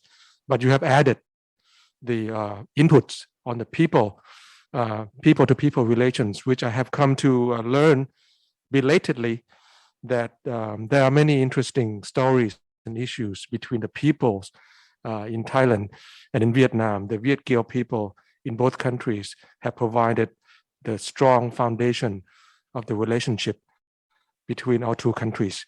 And I have yet much more to learn about Thailand and Vietnam relationship. I envy both Đại sứ Phan Chi Thang and Đại sứ Nikondet Harangkun very much, that they have many more opportunities to learn more about the Vietnamese settlements in Thailand, the exchange between our peoples, and also the Viet Kieu people in Vietnam. There are pockets and there are cities and towns that they are very enthusiastic about our relationship. We're talking about the province of Nghệ An. We're talking about areas in Hanoi that the people of Vietnamese people who are from Thailand, they are still very excited about our relationship. So I hope, and I'm fully supportive of both of our Đại sứ to promote our people-to-people relationship. And I want to congratulate both of you for making new strides in Thailand and Vietnam relations as well. I've heard a lot of good things that are happening between our two countries. Finally, we have Kun Sanan with us. I think finally the Chamber of Commerce and Industry of Thailand in Vietnam coming to a fruitful conclusion, I hope, very soon. So I'm very excited about that as well. We have worked on that for some time. I have only a short time, so I have only 3 points to make, Excellencies and friends. First of all, my first point is about Vietnam as a strengthened strategic partner for a balanced Southeast Asia. That would be my first point. My second point would be Vietnam as a co-development partner with Thailand for mainland Southeast Asia. My third point would be Vietnam as an economic partner that present challenges and opportunities for Thailand. On my first point, I would like to share with you that Vietnam has emerged, I think, as a strengthened strategic partnership for balanced Southeast Asia, because Vietnam has had a long history of successful management of relations and engagement with regional and global powers, especially the major powers that are next to Vietnam. Vietnam is the only country that is a riparian country on the Mekong River, but also Vietnam is also a party to the East Sea, South China Sea issue as well. So Vietnam is unique. Vietnam has a unique experience of dealing with 1,000 years of history with a very strong neighbor. Also a very successful dealing and management with a colonial power, and more recently with a major power that Vietnam has to deal with during the war as well. But as of late, Vietnam has overcome many challenges and has been successful in forging a close and mutually beneficial cooperation with trade and investment partners, with all the major powers, with the US, with China, Japan, South Korea, and key ASEAN member states, including Thailand as well. So Vietnam has emerged as an active international actor. Vietnam has managed to have the status of UNSC membership, a non-permanent member, and ASEAN chair in 2020, all in the same year. That's a very impressive record, and that's not by chance. When I was in Vietnam, I also was excited to have a number of ideas and activities to support Vietnam chairmanship of ASEAN. But unfortunately, because of COVID, we did not realize some of our ideas that we have proposed with MOFA as well. But nevertheless, Vietnam in itself is well placed to play an important role and strengthen strategic partner with key ASEAN member states for a stronger, more stable, and balanced Southeast Asia in the midst of great power rivalry. You know, we have China and we have the US and we have other major powers that are interested in engagement with us. And Vietnam has emerged as among one of the very active internationally with the key ASEAN member states, including Thailand. And we look forward to working closely with Vietnam on this front in being our strong partner in managing our relations with the regional power management. That's my point number one. Point number two, I believe that Vietnam has had close relationship with Laos and Cambodia and other countries in the region. But Vietnam has a very special relationship and development cooperation with countries on mainland Southeast Asia. I think Vietnam is best positioned to promoting growth, bridging poverty gaps, and developing human resources in the region.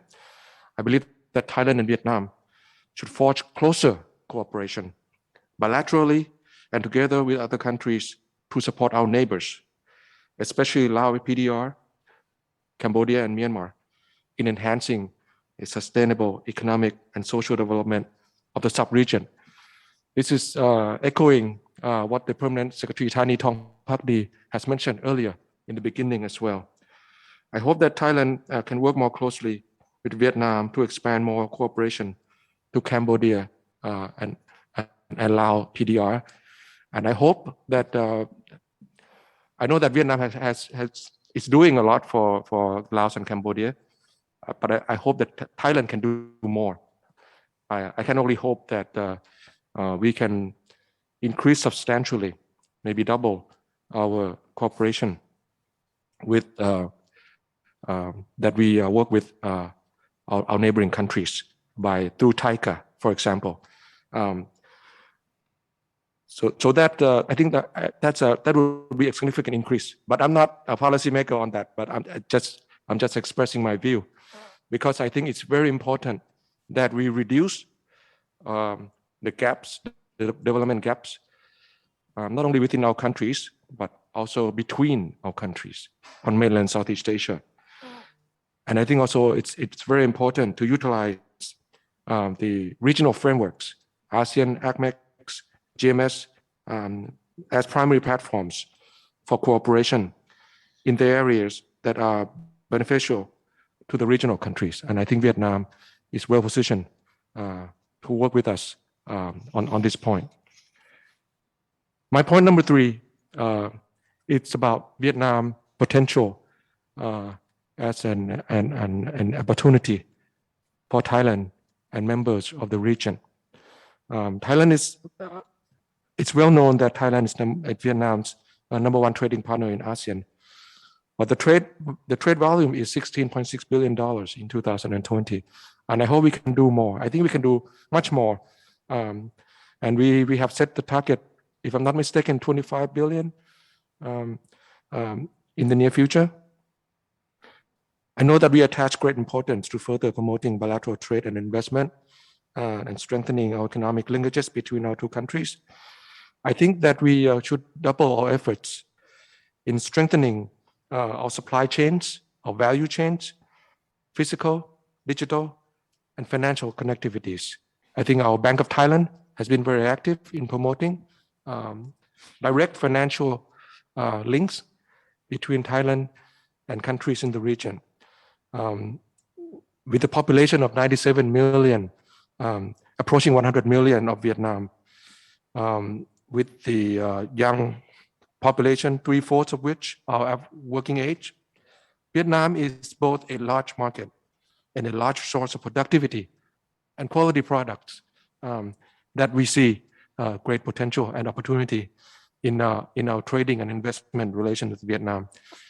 Coupled with high economic growth, even in the pandemic year of 2020, means that Vietnam has a rising middle class with growing demand for durable goods and sophisticated and high value products. So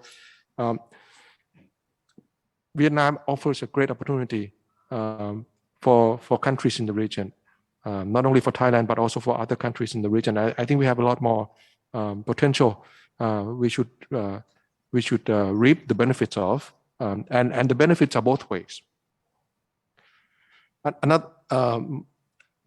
Within this third point, I think Vietnam is also one of Thailand's most important foreign investment destination. Vietnam is the top destination for Thailand's investment in electricity and gas, ranked in the top tier in beverage, in textile and finance. Largest solar power project in Asean is located in Vietnam as an investment by a Thai company, for example. Vietnam benefits from a range of FTAs with the EU, with CPTPP, and I hope that we can conclude RCEP come into force very soon.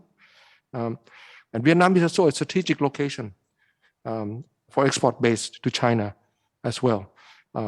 So that opportunity is for foreign investors, for Thai investors as well. So Vietnam looks set to be an investment destination for foreign capital to set up plants, recruit local talents, and it's some of the world's largest markets as well. So there are opportunities in future industries. I think we need to forge more close cooperation in terms of industries of the future, the startups, the innovation in the industries. And I know that Vietnam has more startups than Thailand, I think around Ho Chi Minh City. We should look, both of our countries should look more to forge closer links between our startups, our MSMEs, and we should take advantage of Thailand being the host of APEC beginning later this year. And MSMEs is a target not only because of the potential in itself, but it's the potential of us in reaching out to the younger generation, the younger talents in Thailand, in the region, in Vietnam, and elsewhere in the economic partners within APEC as well. So we hope to look forward to forge greater cooperation with Vietnam. Vietnam also offers a 1 million tourist market for Thailand.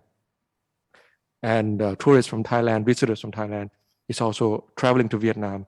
It's also growing. So that's another potential, another opportunity for us. I look forward to period after COVID, or the period that we can deal better, manage better with COVID, with the COVID pandemic, so that we can soon build our cooperation on our opportunity. So it's important, and this very an array of opportunities that both of our countries can work with. So to conclude, first point is Vietnam as a balancer in Southeast Asia in working with ASEAN member states. 2, Vietnam as a co-development partner on mainland Southeast Asia.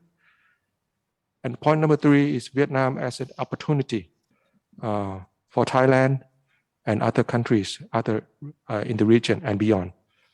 I want to keep my short, so thank you very much. Good to see you guys.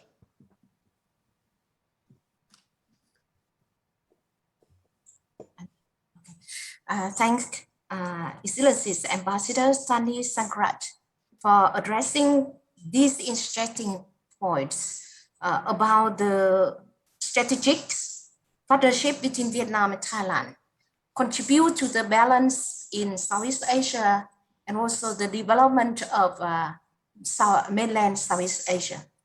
And I would like to remind Ambassador that you have direct questions to you in the chat box. And I think that your presentations already answer half of the question, but still they expect you answer more. So you can prepare for the question and answer section that will be next after this session.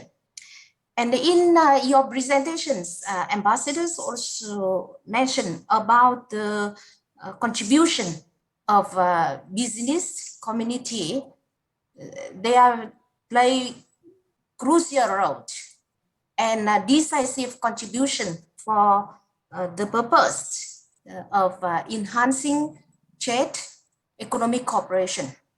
So that's why we would like to invite Mr. Sanan Agubolkun, Chairman of the Thai Chamber of Commerce and Board of Trade of Thailand, Chairman of Thailand Vietnam Friendship Association, and the President of Thai Vietnam Business Council, to give his suggestion in this regard. Mr. Sanan, the stage is yours, please. Thanks.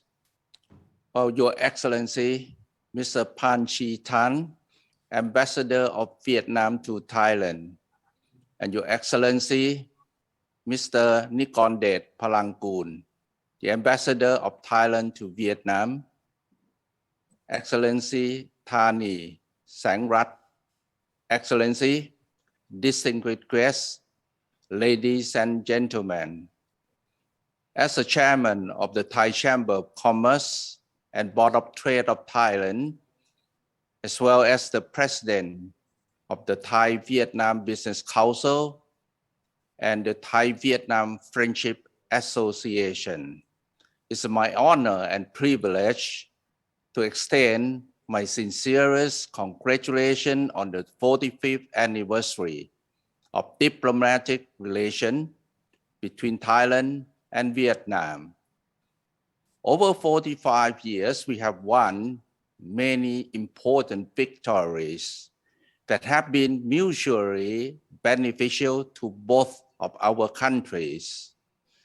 This is a good opportunity for us to look at where we stand now and see how we can move forward. I remember in the 2020, the target of our bilateral trade was $20 billion US. But unfortunately, only $16 billion US was achieved. But our new target is quite challenging. For 2025 has been set by both governments for $25 billion US. And I think this strategy, we must try to set the strategy to achieve the new target. Remedial action must help us pinpoint any obstacle in this cooperation, and we must seriously address the question, what is the challenge? What are the opportunities and the threats? And we must know the situation, dig down and examine every factor to see why we fail. What challenges must be addressed, review of our ease of doing business principle, especially considering the new normal we are facing. Remedial action must be very practical and must be easily put into action. Both sides will have to cooperate very closely to solve this problem and get the quick solutions. To achieve this, we must work very hard to act on our sides and make sure that they are sustainable. While Thailand ranked the 9th highest investor in Vietnam, and the Thai entrepreneur has been appreciating having received the investment support in Vietnam, in which I have to say thank you. Well, for the part that we are willing to share with Vietnam in any knowledge and information that we would be helpful, especially how to handle the COVID-19 pandemic. We must share our experience and to support to each other for transfer knowledge, technology, and of course, we will also have to do our best to bring in various industries to Vietnam and promote trade in every way we can, including business matching activities and the importing of Vietnamese goods in Thailand. Well, one of our goals of this year is to set up a Thai Chamber of Commerce and Industry, or TCCI, in Vietnam to mark the 45th anniversary of our cordial relations. TCCI will, of course, play a vital role in promoting trade and investment of Thai entrepreneurs in Vietnam and will act as a key facilitator. Community building is also very important aspect in strengthening our relationship. And in this regard, Thai companies have been active in supporting various CSR activities from education to disaster relief.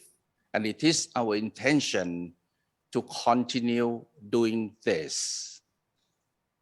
The Thai-Vietnam Friendship Association will do its best to support stronger friendly relations between our two nations. The vision is for a people-to-people approach, especially on the exchange student for language and intercultural program that will make our efforts successful.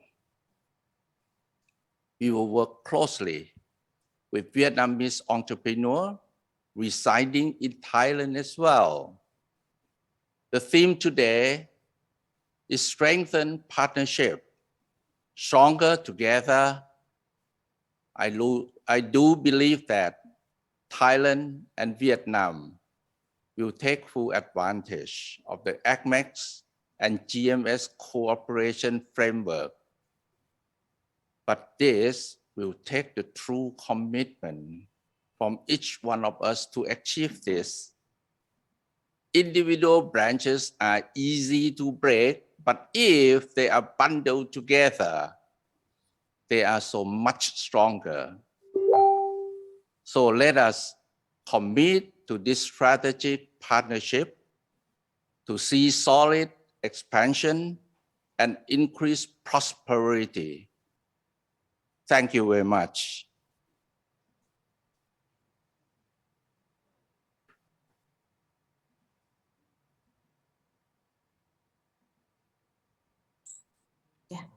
Thank you very much, Mr. Sanan Agubarkun. I think that we expect very much that we can witness the fruitful cooperation between VCCI and TCCI, contributing to the partnership between Vietnam and Thailand.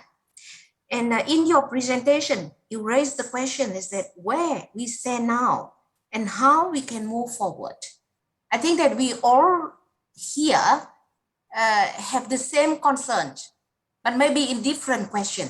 Like me, I have the question is what is the clarification or what is the differences between the framework of strategic partnership and the framework of strengthened strategic partnership. So that from that point of view, I would like to ask Associate Professor Dr. Nguyen Huy Hoàng, Director General of the Institute for Southeast Asian Studies, Editor-in-Chief of the Review of Southeast Asian Studies, and Dean of the Faculty of International Economics, Vietnam Graduate Academy of Social Sciences.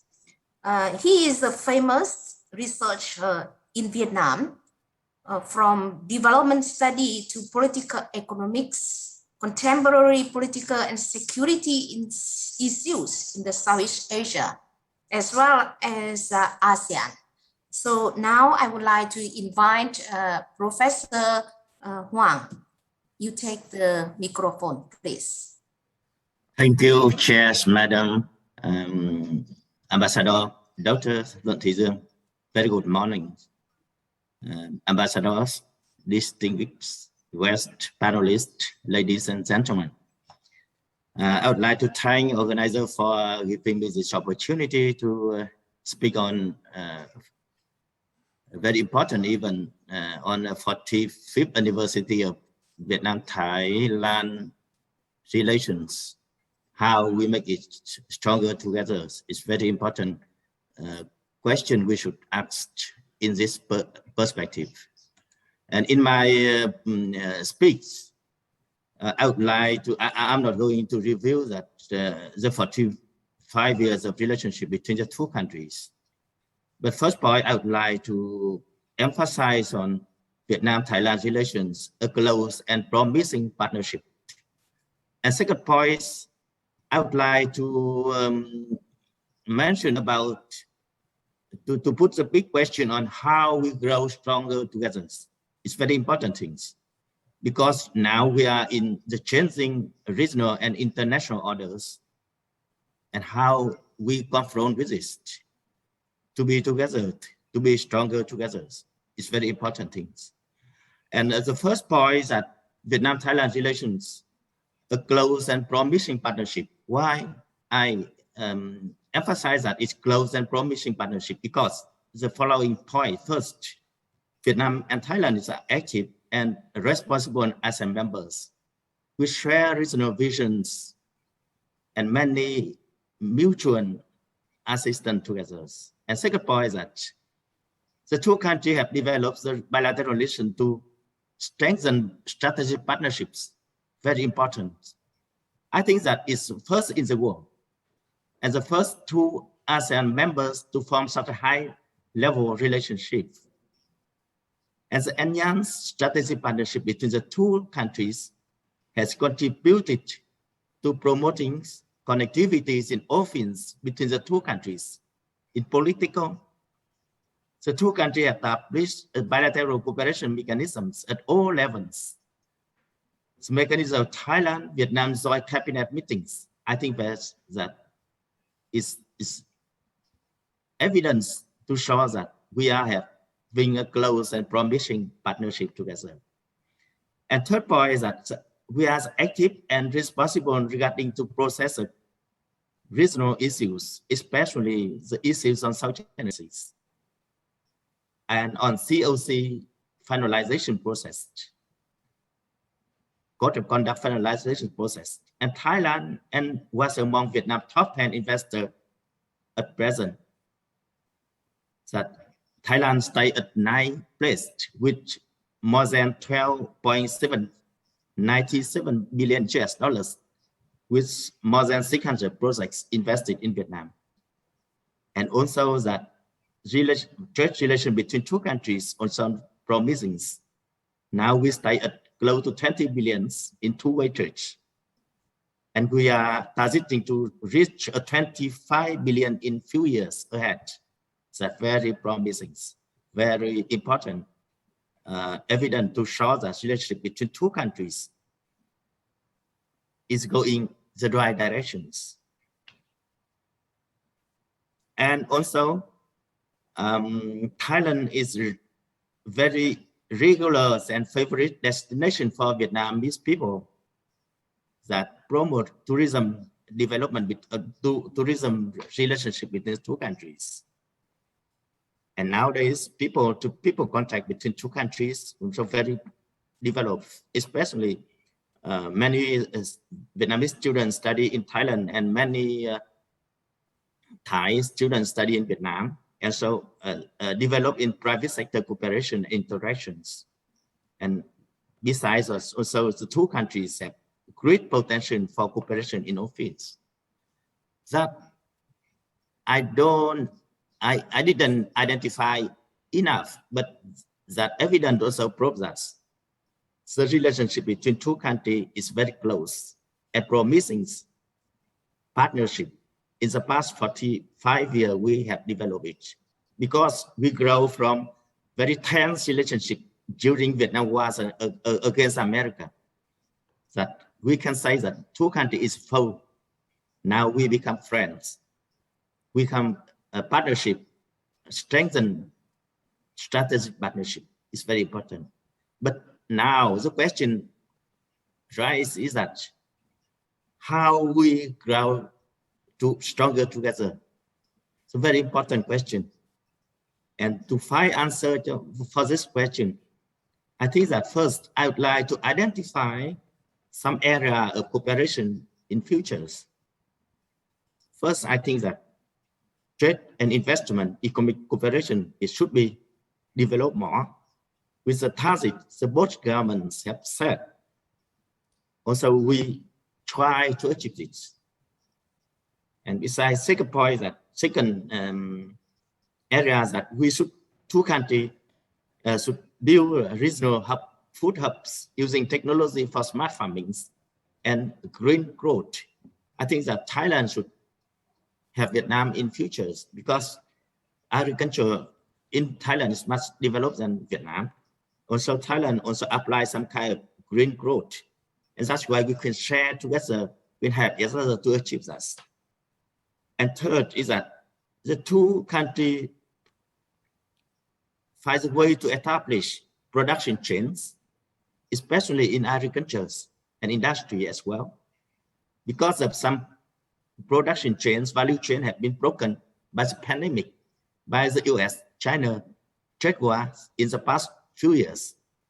That this very opportunity for Vietnam and Thailand to establish, because in inland South Asia, Vietnam and Thailand is two promising countries in development that we can share together, we can cooperate together, and that make it better for not only Vietnam and Thailand, but also for the region, for the inland South Asia and the whole South Asia, for ASEAN. And another area for cooperation in next time is that we should strengthen regional values after post-COVID-19 and cooperate in vaccine research and productions, and cooperate in coping with COVID-19 pandemics and have each other to overcome its difficulties. And another very important area for cooperation is digital economies and innovations. Because we are now in the process of applying Industrial Revolution 4.0, and digital economies and innovation are going to be very important parts in development process. And to do so, I think that education cooperation between two countries is very important. And two countries also should look at health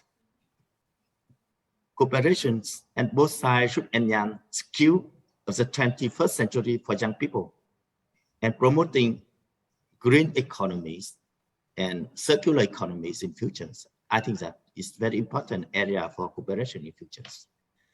In order to promote, to grow strong together in that area of cooperations, I would like to impose to draw some implication for cooperation between two countries. I think in order to enhance Vietnam and Thailand cooperation in future in that area of cooperation, I think that two countries should work together as ASEAN members to empower ASEAN to invest and balance the role of great powers in regions. It's very important thing because I have mentioned in the beginning that regional and international orders is changing because of competition between powers, not only in other part, but very serious in South Asia, especially on South China Sea areas. And two countries should actively participate in the Indo-Pacific strategy. Because now we are seeing that many countries involved in Indo-Pacific strategies. After the Quad, the US, Australia, India, and Japan, now we see that the appearance of Britain, Germany, France, some other countries in the West. And we think that it's structural change in the international relation in Indo-Pacific is changing towards more collaboration among the countries, looking for peace and stability for development and growth. And second point that Vietnam and Thailand should facilitate the power countries' cooperation in the region, especially in inland South Asia, especially in Mekong regions. We call for cooperation from Japan, from South Korea, from EU, and now from the United States to make Mekong region more developed in futures. And two countries should enhance people-to-people exchange because very important for mutual understanding between the two countries. And to promote cooperation in private sectors and sharing experience in combat against COVID-19 and sharing vaccines, because now Thailand is producing AstraZeneca, and I think that's very important because we have opportunity to maybe to get some kind of assistance from Thailand with sharing the vaccine with Vietnam, and to continue to enhance effectively and deepen Vietnam-Thailand strengthen strategic partnership. The two countries should further strengthen high-level contacts, maintaining and fostering bilateral cooperation mechanisms. And most important thing, I think that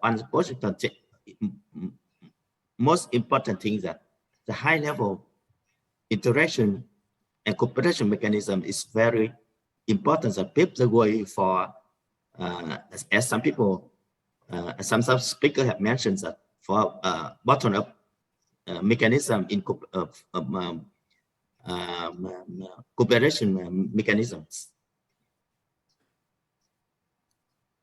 And regarding to Southeast Asia issue in Vietnam, we call it issues that the two sides should work together, work closely together to contribute to peace and stability in the region. And we call for support from Thailand to support Vietnam in the issues of South China Sea dispute, sovereignty disputes, because we know that having friends means having yourselves. That if you have other people, and it means that you have yourselves to overcome difficulties. In this aspect, I think that not only the role of ASEAN, but the role of the individual countries should voice up to support the mechanism of solving dispute under the international laws. It's very important that the voice from ASEAN countries is very important. And last but not least, I think that we should promote cooperation in tourism, in service industry, and in education and health sectors. That paves the way for the two countries to learn from each other and to mingle with Southeast Asia's country to overcome difficulties and to look for the brighter futures. And I think in this very constrained times, I will share with you some some points like that, because now we are going a long way to achieve the present relationship between the two countries. Strengthen strategic partnership is the first time, the first relationship in the world, and the first in ASEAN. The two countries have developed such a high level of relationship that we should maintain it and develop it and take it into full place in futures for the benefit of Vietnam, Thailand, of the region, and the Southeast Asia. Thank you.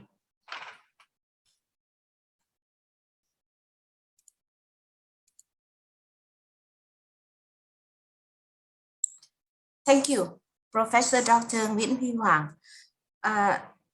It's very important that you share the potential cooperation, fields of cooperation with other panelists. You also raise 3 new potential areas that we all feel very interested on. That about agricultural cooperation and agricultural scientific technology. The second one is about vaccine research. This one is matched with the demand of the people and also keep abreast with the current situation in the world. The third one, you mentioned about the cooperation between our two countries in dealing with the security issues in Southeast Asia is very important. Now I would like that we focus on the presentation of Mr. Kavi Kitsapon. This is a very special boy because he is not only a researcher, but also a journalist. He was a journalist for the newspaper The Nation, and now is the famous commentator of Nation News channel, and also the senior fellow of the Institute for Security and International Study of Thailand. We are looking forward to hear from you, Mr. Kavi, please. Please unmute. Please unmute. Yes, I did. Okay, thank you very much. I also have a long stories to tell, but I will keep it short because I'm very fortunate because I was posted as foreign correspondent in Hanoi by Nguyen Co Thach in 1988. I was the first one. Nguyen Co Thach said, you could come to establish your office along with Far Eastern Economic Review, Kyodo, and Reuters. So the Nation was among the top 4 media. So I have learned a lot during the Vietnam's efforts to modernize the country. Now, you know, I must tell you, I miss eating chayo and also pho in Ly Thong Kiet Street. No more. Now it's all very modern, and the only place I can remember is Ba Chiao ice cream shop, Clem, you know, which is my popular places. Having said that, I will not repeat what our eminent panelists have said. I will make 2 new points that I think is very important to strengthen our strategic relation in the future in order to exemplify that together we will be stronger. The first and most important now is about time Thailand and Vietnam to build the so-called common narratives. Common narrative, we have very good relation at the government level, but we do not have common narrative of the two major countries in mainland Southeast Asia. That is very important. If Professor Yen Hui Huang mentioned, I would allude to him that we need a common narrative as a strategic partner to counter any hegemonist trend in mainland Southeast Asia. That should be the most important strategy. How? Number two, we need to create common narrative at two levels. The government have no problem. Like today, we have senior government official who express similar conviction, commitment, and the fact that we have the strengthened strategic partner, the first in the world. But we have yet to do that in other areas. New area is in the strategic relation among think tanks. I think we need more cooperation between Vietnam think tank and Thailand think tank. And I think Vietnam has a lot to offer to Thai think tank because Vietnam has many think tank, and also some of them are very good, like Vietnam Academy of Diplomacy, very, very distinctive. And I think at this level, we need to have a good cooperation in the future. At the moment, it's a very low level. This is one area. Number two, for me, as a first journalist to be stationed in Hanoi in 1988, at that time, it was the most exciting time, turning the battlefields into marketplace. After I stationed there, within 3 years, we have 8 media establishment from Thailand established office in Hanoi. Very exciting. But then when we faced with economic crisis later on, all offices were shut, including the nation. So the initial excitement should be revisited. I remember Nguyen Ko Tak, who came to our opening ceremony in 1988 in November. It was the most exciting time in Thai-Vietnam relation. Not to mention what happened. I was lucky because I knew former Ambassador Le Mai, who was the ambassador who invited me to visit Ho Chi Minh City in 1986. I was so excited. So I think this kind of atmosphere have to bring. We need cooperation among the media. At the moment, it's very lopsided. We don't have any correspondent in Hanoi. At the same time, Vietnam has correspondent. I think number of them are 7. Some of them are very active, like Voice of Vietnam, VNA. They also have Thai language programs. So we need to make sure that the public of both countries are well informed. At the moment, I don't think that is the case. And I think because of the dynamic of the global environment, and also there is crucial for us to exchange information, especially during the pandemic. And I'm glad that our spokesperson, Tani, talked about our cooperation in 3 different areas: strategic developments and also a trading partner. This is a very important, and also Dr. Nguyen Hui Huang talking about Mae Khong. This is very important. Without media, the sense of so-called Mae Khong identity, Mae Khong way of life. The word Mae Khong way of life is not my word. It comes from your president, Nguyen Xuan Phuc. He mentioned this last year during the Mae Khong Lan Chang meeting. He said that now, because we cooperate for so long, they emerging the so-called Mae Khong way of life. I would like to promote even further that there would be, in the near future, with ACMEC, the so-called Mekong Way, because we need to create norms and governance that we can enforce at the regional level.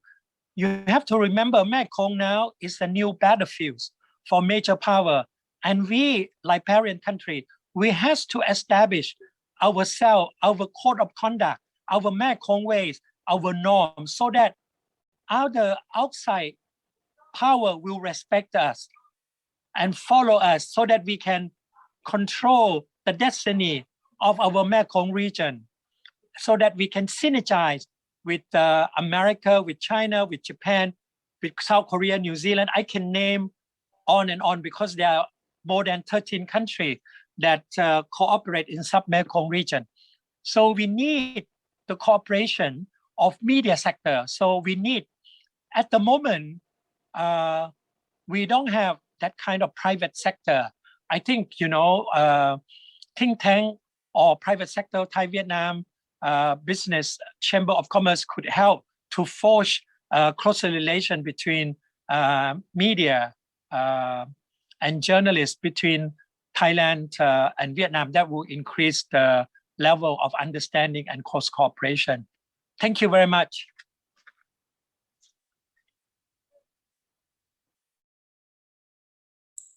Thank you, Mr. Kavi. In your presentations, you mentioned about code of conduct for Mekong cooperation.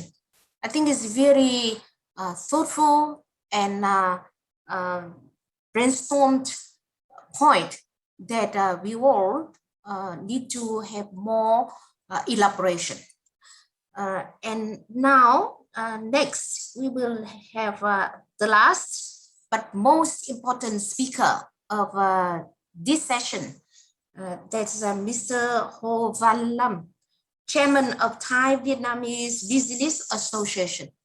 We already talked that the business community played a key role in promoting rooted cooperation or create a bottom-up foundation for strategic partnership and also strengthening people-to-people connection. Therefore, we are hearing you. Mr. Lam, please, you take the microphone.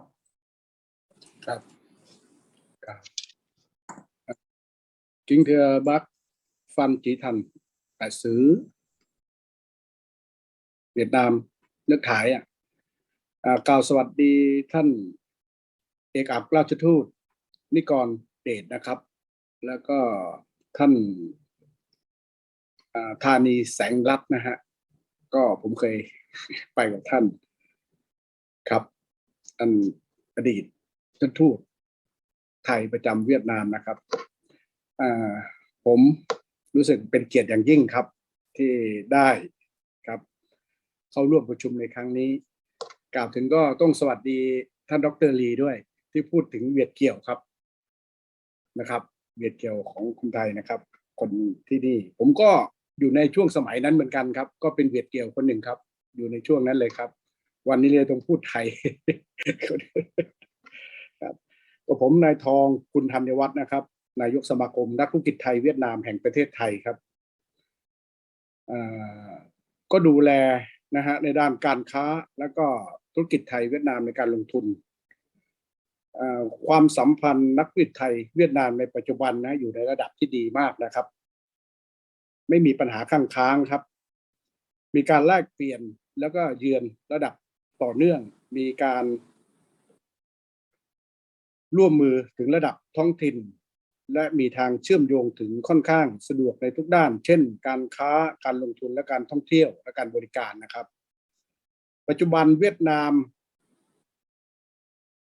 เปิดประเทศให้แก่นักลงทุนต่างชาติเข้ามาลงทุนในประเทศเวียดนามเป็นจำนวนมากนักลงทุนไทยรายใหญ่ที่ลงทุนในประเทศเวียดนามก็มีเช่น TCC Group Central Group SCG CP เวียดนามแล้วก็เหมราชบีคริมไทยเบรฟอมตะเป็นต้นนะครับเป็นกลุ่มที่ลงทุนค่อนข้างใหญ่นะฮะที่ประเทศเวียดนามพูดถึงนักธุรกิจ ไทยที่เวียดนามที่ค้าขายกับทางไทยเนี่ยยังน้อยนะครับยังน้อยอยู่การที่ผมดูนี่ก็มีกลุ่มที่ SME กับกลุ่มขนาดกลางนะฮะที่จะทำยังไงเนี่ยสามารถ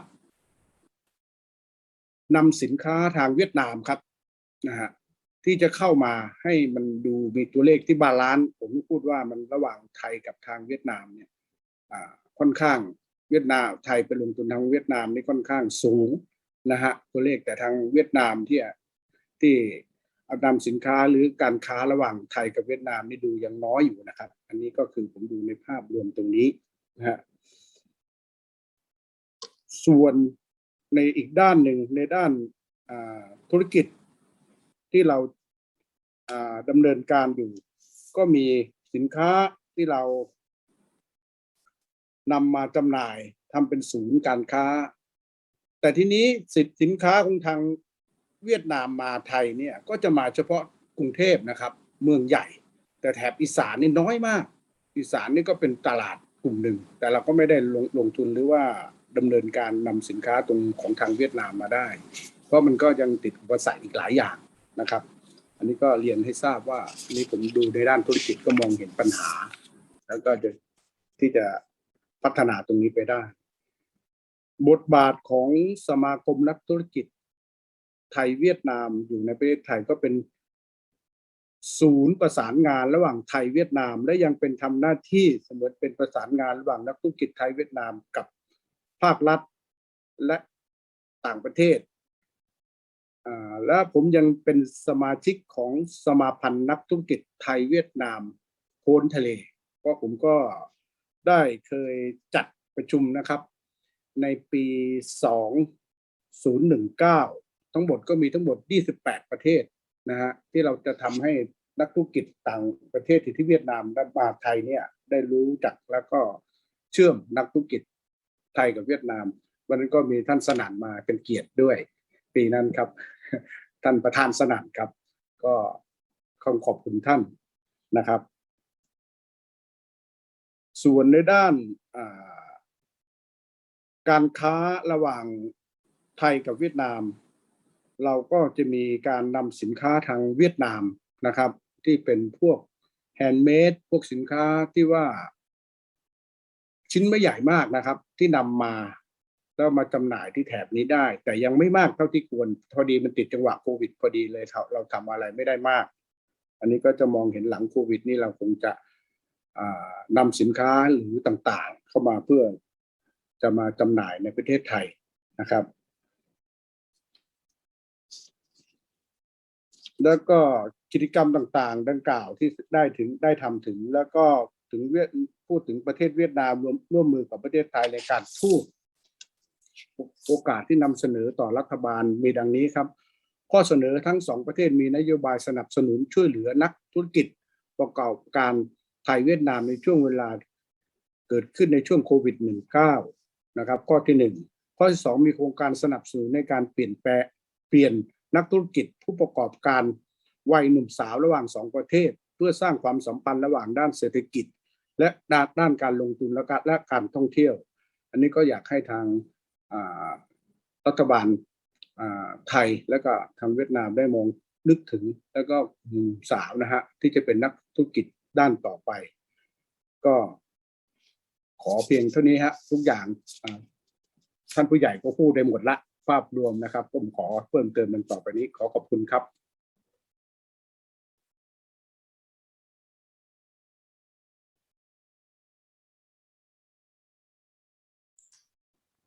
Thank you very much, Mr. Hồ Văn Lâm. Cảm ơn anh Lâm.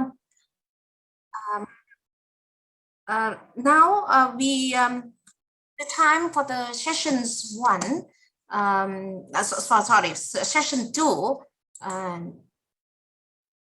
has been over. And we immediately move to the next session is a question and answer. I think that's very important and interesting session. And I have in the list, the chat box, and also in my hand, 4 questions. I would like to raise all here so that all panelists can prepare for that. The first one is to Ambassadors Tanis Sangrat and Ambassador Phan Chi Thang. That's the direct question. What do you suggest to Thailand and Vietnam to pursue? In which areas or sectors of bilateral relation, and how, so that their strategic partnership will be strengthened concretely? And then I think this question can come not only to two ambassadors, but also other ambassadors as well. The second question is the question directly to the Chulalongkorn University and USSR. I mean, universities of social science and humanities in Ho Chi Minh City. It's about language learning. And the Thai centers in Ho Chi Minh City, and how the cooperation between the two universities. I think that for this cooperation, if Professor Phương Lan and Professor Lai Diluk Kivayat want to answer or whatever, that I will let to open the floor for both of you. And next one, the question is about the agricultural cooperation that Professor Huang raised up. And we want to, Professor Huang, can you elaborate more about agricultural scientific technology cooperation between the two countries on this area? And the last question is about the Mekong cooperation. And Kavi, you already mentioned about the code of conduct, but how to build it up is also the question to directly to Mr. Kavi, Chang, Kitsapon. I raised 4 questions for the first round of this session, and we wait to hear the reply from ambassadors and panelists. Please, ambassadors Phan Chi Thang, do you want to add any more for the question? Yes, thank you for the a very good question. I think it's a basic question that that's why we are working for. And in terms of improve and implement our strategic partnership between Thailand and Vietnam. Well, you have heard from our speakers highlighting the key areas and the key outcome of the 45 years of bilateral relations. And Ambassador Anuson has laid out a very interesting issues of 3 pillars of our relations, Z2G, B2B, and P2P. So this kind of a pillar. And in the future, I think the most important thing that we should, strengthen and nurture the government-to-government relations, business-to-business relations, and also people-to-people relations. We have a lot of rooms to improve and to develop in terms of the key areas of development. Dr. Huy Huang has highlighted the key areas that the two countries need to focus on. And I think I'm very optimistic about trade and investment. We have laid a strong foundation for the future in terms of trade and investment. Thailand is doing very well with trade and investment in Vietnam. And I think we can, build on this achievement to further strengthen our economic relations in the future. People-to-people development. So Professor Lee has, raised very interesting issues, approach. We need to work from bottom up and to base into, the grassroots perceptions and sentiment are very important for the governments to consider the policy to in the future, because at the end of the day, the people will benefit from the relations, and we work for the interest of the people of Thailand and Vietnam, and we need to hear to listen to what they have to say. And I think that in the future we need to nurture and cultivate more people-to-people contact, educational exchange program, cultural activities.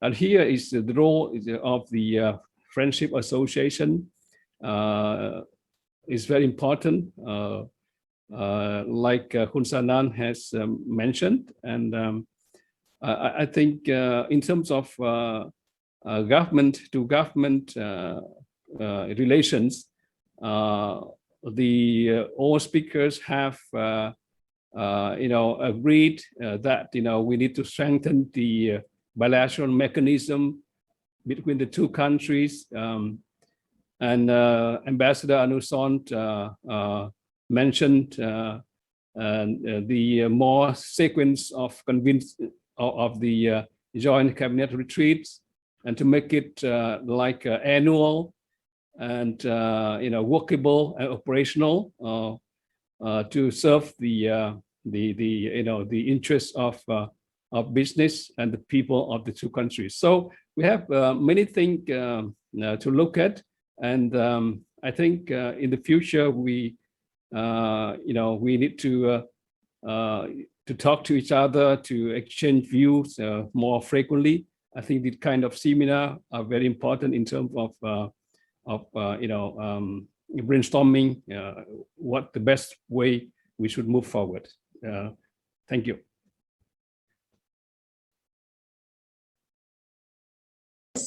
And now, please, Ambassador Sunny Sangrat, you come to the stage for the questions. Yes, let me be brief. I know that we have over time. The most strategic forum that we can have, and we have done so, I agree with Ambassador Phan Chi-Thang that we need to convene the Joint Cabinet Retreat. From my years of experience, when you convene the JCR, it is sort of make all of the ministries and agencies to consider concretely cooperation and relations between each line agency, and from the past experience, it's been proven that it's very useful. So convene the JCR, and that everything will fall into place quite effectively. I without mentioning anything that I have mentioned in the past, I think we have a number of projects that we have already started, and we should move forward with them. I think people have heard of coastal shipping. I think we should move forward on coastal shipping to promote tourism between our two countries, not only our two countries, but also Cambodia, the islands, Samui, Phu Quoc, Sihanoukville, and all the way to the southern coast of Vietnam. We also need to start looking at reestablishing air links, air connections. For example, Vân Đồn, Udon Thani. We have talked about that. I know over the past couple of years, and other provinces to the key provinces, key destinations between our two countries. Also, we should look at the biocircular and green cooperation technology. And I think our two countries, and we can do it trilaterally with third parties, and international organizations can work with us as well. And this is a national agenda of our country. And also I know that it has received a lot of importance in Vietnam and as well as many other countries as well. And I think we can have ask concerned agencies concerned to look at the possibility of power grid on mainland Southeast Asia, on sharing of power, looking at the power lines that we can build cooperation, because Vietnam is a power demand-driven country, while Thailand has a power supply-driven country. And I think we can look at the cooperation across the mainland Southeast Asia. I have listened and discussed with some of the power companies while I was ambassador to Vietnam. So these are a couple of opportunities that we can look at and work on from now on concretely. Thank you very much. Thanks, Excellencies, Ambassador Sunny Sangrat. I strongly believe that His Excellencies Ambassador Nikonde Balankura also want to answer the question, but maybe he will give it at the end of the session in the closing remarks. So for the second question is very specified on educational cooperation between Chulalongkorn University and USS universities in Ho Chi Minh City. So Professor Phương Lan and Professor Ladilovit Hariat, do you want to join the question? I'm sorry if I pronunciation your name is not very correct. I can see you smiling, and I'm sorry for that. Please, do you want? Yes. Yes. For the question about the certificate for Thai language, I already answered directly in the chat box already, but I would like to give a very brief information. At our university, we offer also we offer the bachelor degree for the Thai study, for the regular study student, but also we offer the certificate for various learners. So if you have the if you want to study Thai language, you can contact our university so that you can get a certificate that are widely accepted in Thailand, thanks to our reputation. And for the cooperation, yes, we think that it's a very important, because this is just the certificate issued by our university. We need to be widely recognized by the Thai educational system also. So that's why we need a formal cooperation. Okay, it is. So we need to have more efforts to fulfill the task. Thank you very much.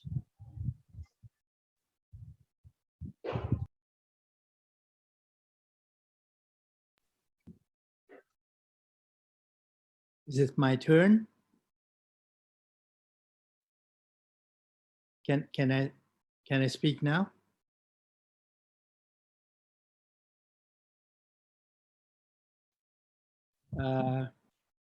Okay. Yes, go ahead. Yes, please.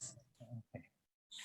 In fact, I should have told you already that you can also call me Khoi or Do Đức Khoi. But well, I don't want to confuse other Thai participants.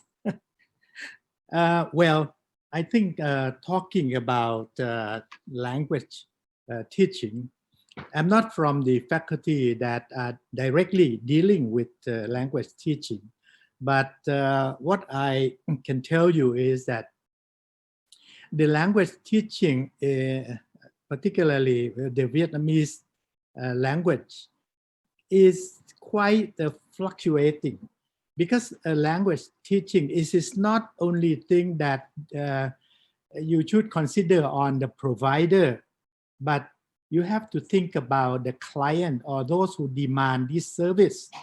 I remember that at my university, the demand for Vietnamese lesson was very high before 1997 when we faced the economic crisis. As you know, the Asian financial crisis in 1997. Before that, lots of people would like to study or to learn Vietnamese language because a lot of them want to go to do the business in Vietnam. But only after 1997, the demand dropped very, very drastically. So up to now, it's still it's rather quiet. That's what I can tell you. However, during that time, during the boom time, we still have a problem in providing also the service because we don't have really a qualified teacher. You have a lot of overseas Vietnamese who know Vietnamese quite well to certain level, but they may not know Thai that well. And also, very importantly, they don't know the teaching technique. Language teaching technique is something special. You cannot use the old method as you learned 40, 50 years ago. So you cannot, totally rely on the Viet Kieu or overseas Vietnamese teaching them. But after that, we have those who are more qualified. For example, Vietnamese who stay here as a permanent resident and then teaching at the university. I think at this moment, there are more university in the northeastern part of the country. What we call the Ratchapat University. Many of them in the northeast provide this service. However, again, I would say that at this time, providing language teaching depends very much on the demand of the market. If you have less demand, in trying to provide all the program may not be that well accepted.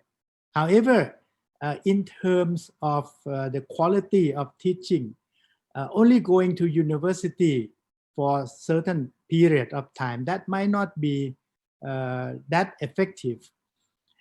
So far as I understand, if you hear Kun Sanan speak English is quite well, so far as I know, because he joined the exchange program provided by the U.S. government, what they call the American Field Service. That's why I admire him very much in the way he speaks English as compared to the other business leaders.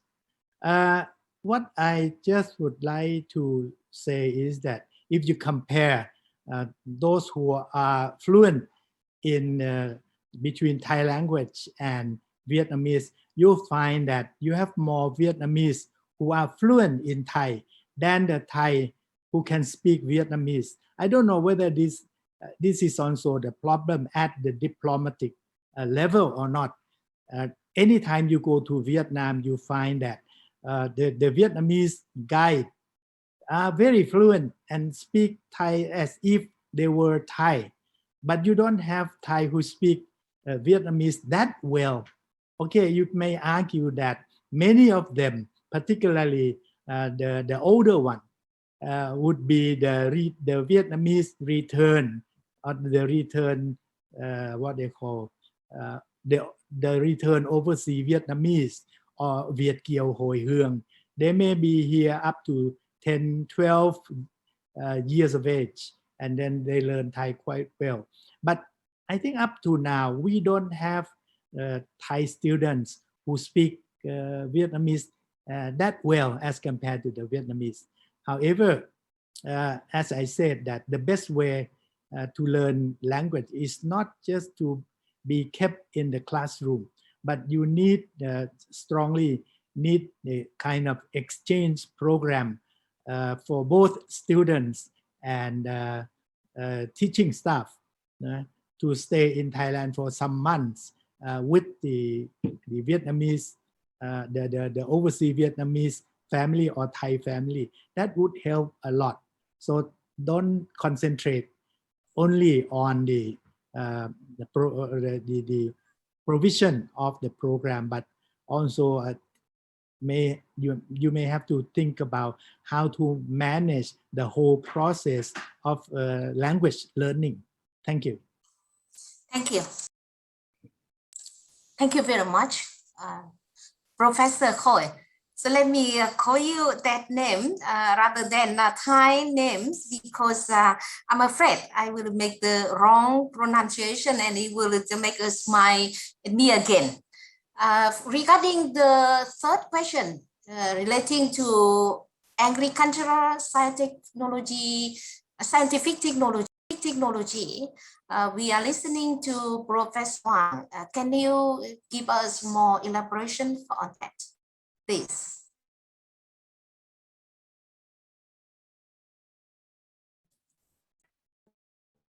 Thank you.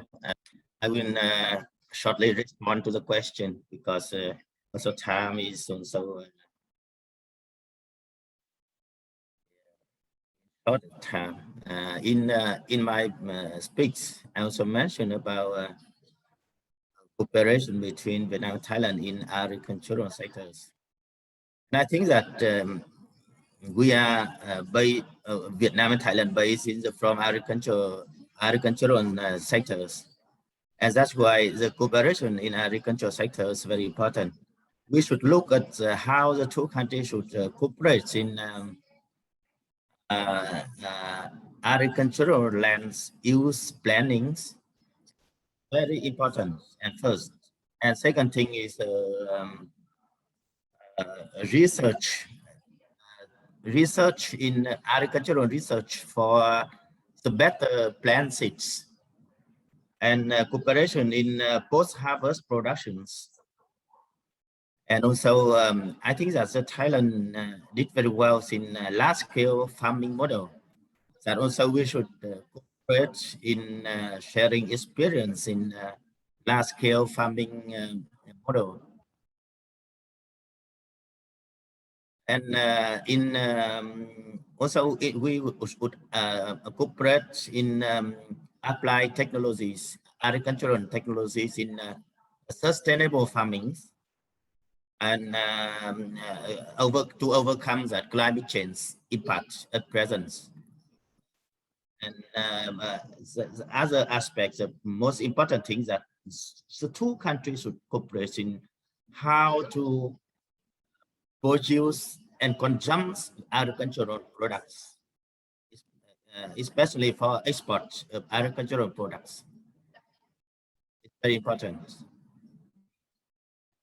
I think that is my response to the question. Thank you. Thank you, Professor Huang.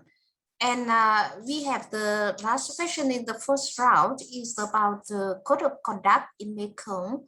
But before we come to the reply from Mr. Kavi, I would like to say that because we do not have much time left, so maybe we do not have the second round of questions, but instead of that, I will let the other panelists, Ambassador Hưng and Mr. Sanan, Mr. Hovalam, if you want to have one thing that the panelists and the audience would like to take away from today, so we will pick the microphone later. And now, please, Mr. Kavi, about code of conduct in Mekong. We are listening to you. Well, thank you very much. I must say that Thailand and Vietnam must cooperate under the framework of ECMEC.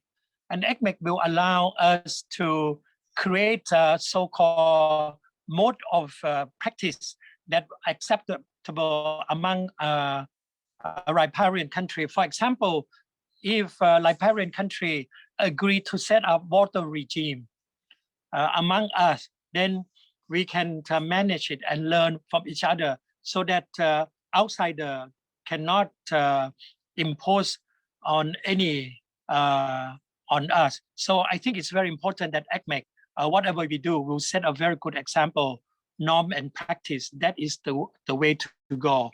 And you cannot do that without the cooperation from the media sector and also the private sector and also think tank. We have to be on the same page. But at the moment, we have very few academy who work exclusively on this, or let alone the media.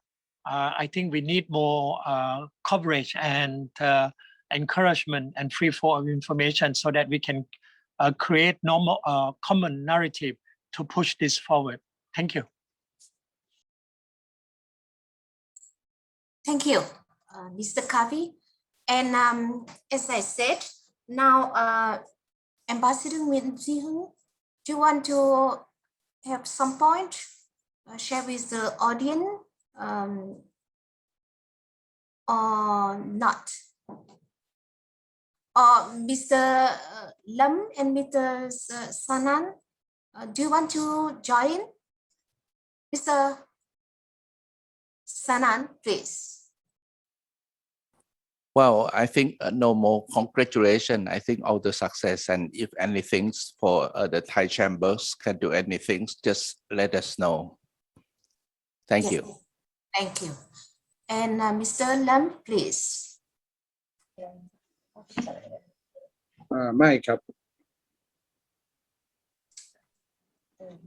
ไม่มีอะไรเพิ่มเติมครับคุณภาษาอังกฤษคุณลูก Yes, please. I do not have the translation, so do you want to join something? Oh no, thanks. We already talked about it.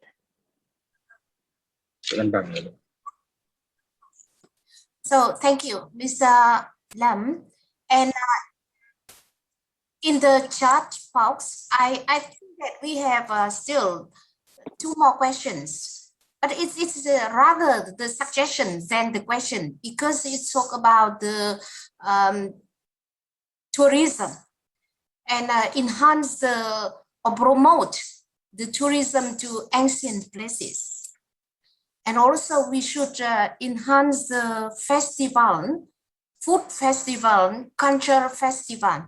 I think that that's a very important suggestion for the strengthened strategic partnership between Vietnam and Thailand. And also I have here a personal interruption that the question for the contact of Professor Khoi. So please, you give the contact to Mr. or Mrs. Giang Nguyen. And also I can see the article of Mr. Kavi from Kitsapon on chat inbox. So we can have the link here and we can read it. So altogether, I would like to announce that the sessions 2 and also the question and answer session closed now. And we have heard and gained a lot from our eminent politicians and academic experts today. Now please join with me to express our much appreciation to the excellencies, ambassadors, former ambassadors of Vietnam and Thailand, and also express our sincere thanks to the audience. More than 90% participating in this online seminar is a very great number. And thank you, and thank you again. So please join with me to give applause to all. Next, I give the floor back to Madam MC because we need to take photo groups now, group photo now. So please, Madam MC. Narikan. Yes, Please. Excellency, thank you very much. Now I would like to invite all the panelists in the second session and two ambassadors. Please open the camera so we can take a group photo for second session, please. Please smile. 1, 2, 3. May I have another one, please? 1. Narikan, please.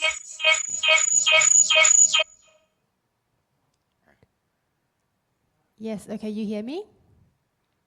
Yes, okay. 1, 2, 3, smile.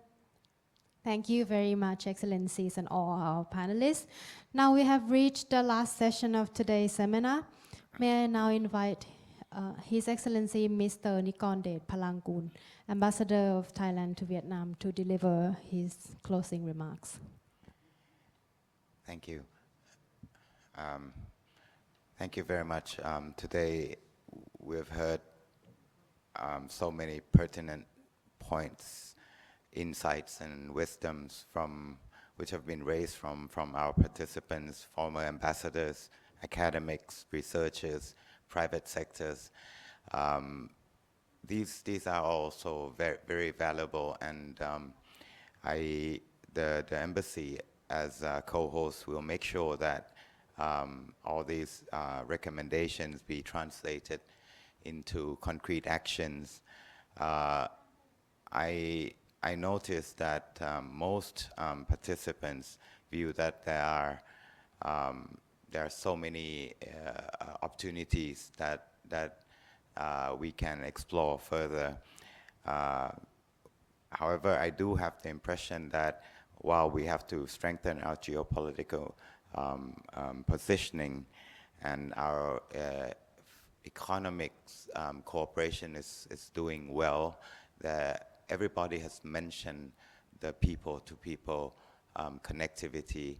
How do we place people at the heart of our cooperation? This will further strengthen our Mekong way of life. And definitely I will work on that in cooperation with Ambassador Fanchi Tang.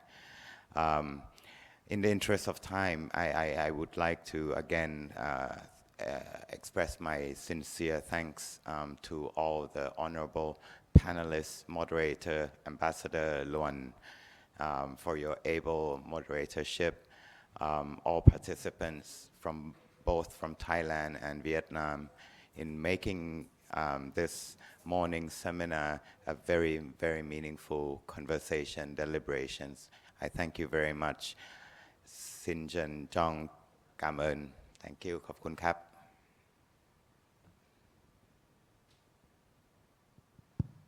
Thank you very much, Excellencies. May I now invite His Excellency Mr. Phan Chi Thang, Ambassador of Vietnam to Thailand, to deliver his closing remarks. Please, Excellency.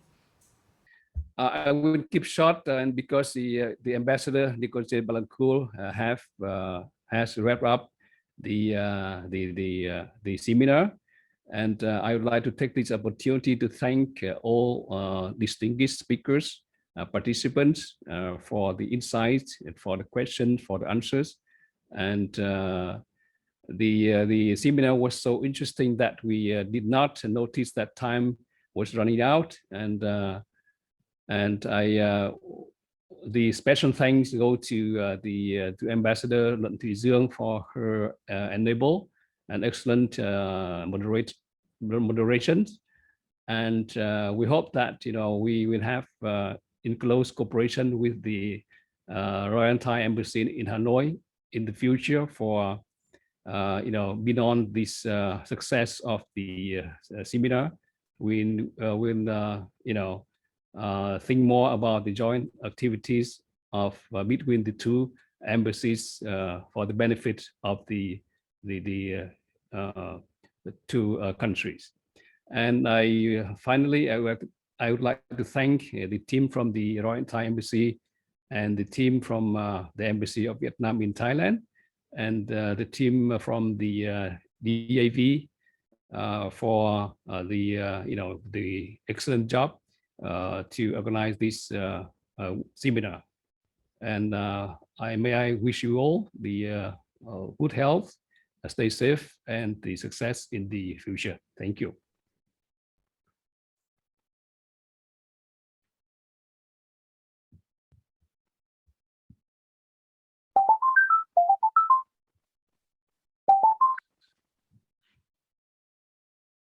Okay, did you hear me?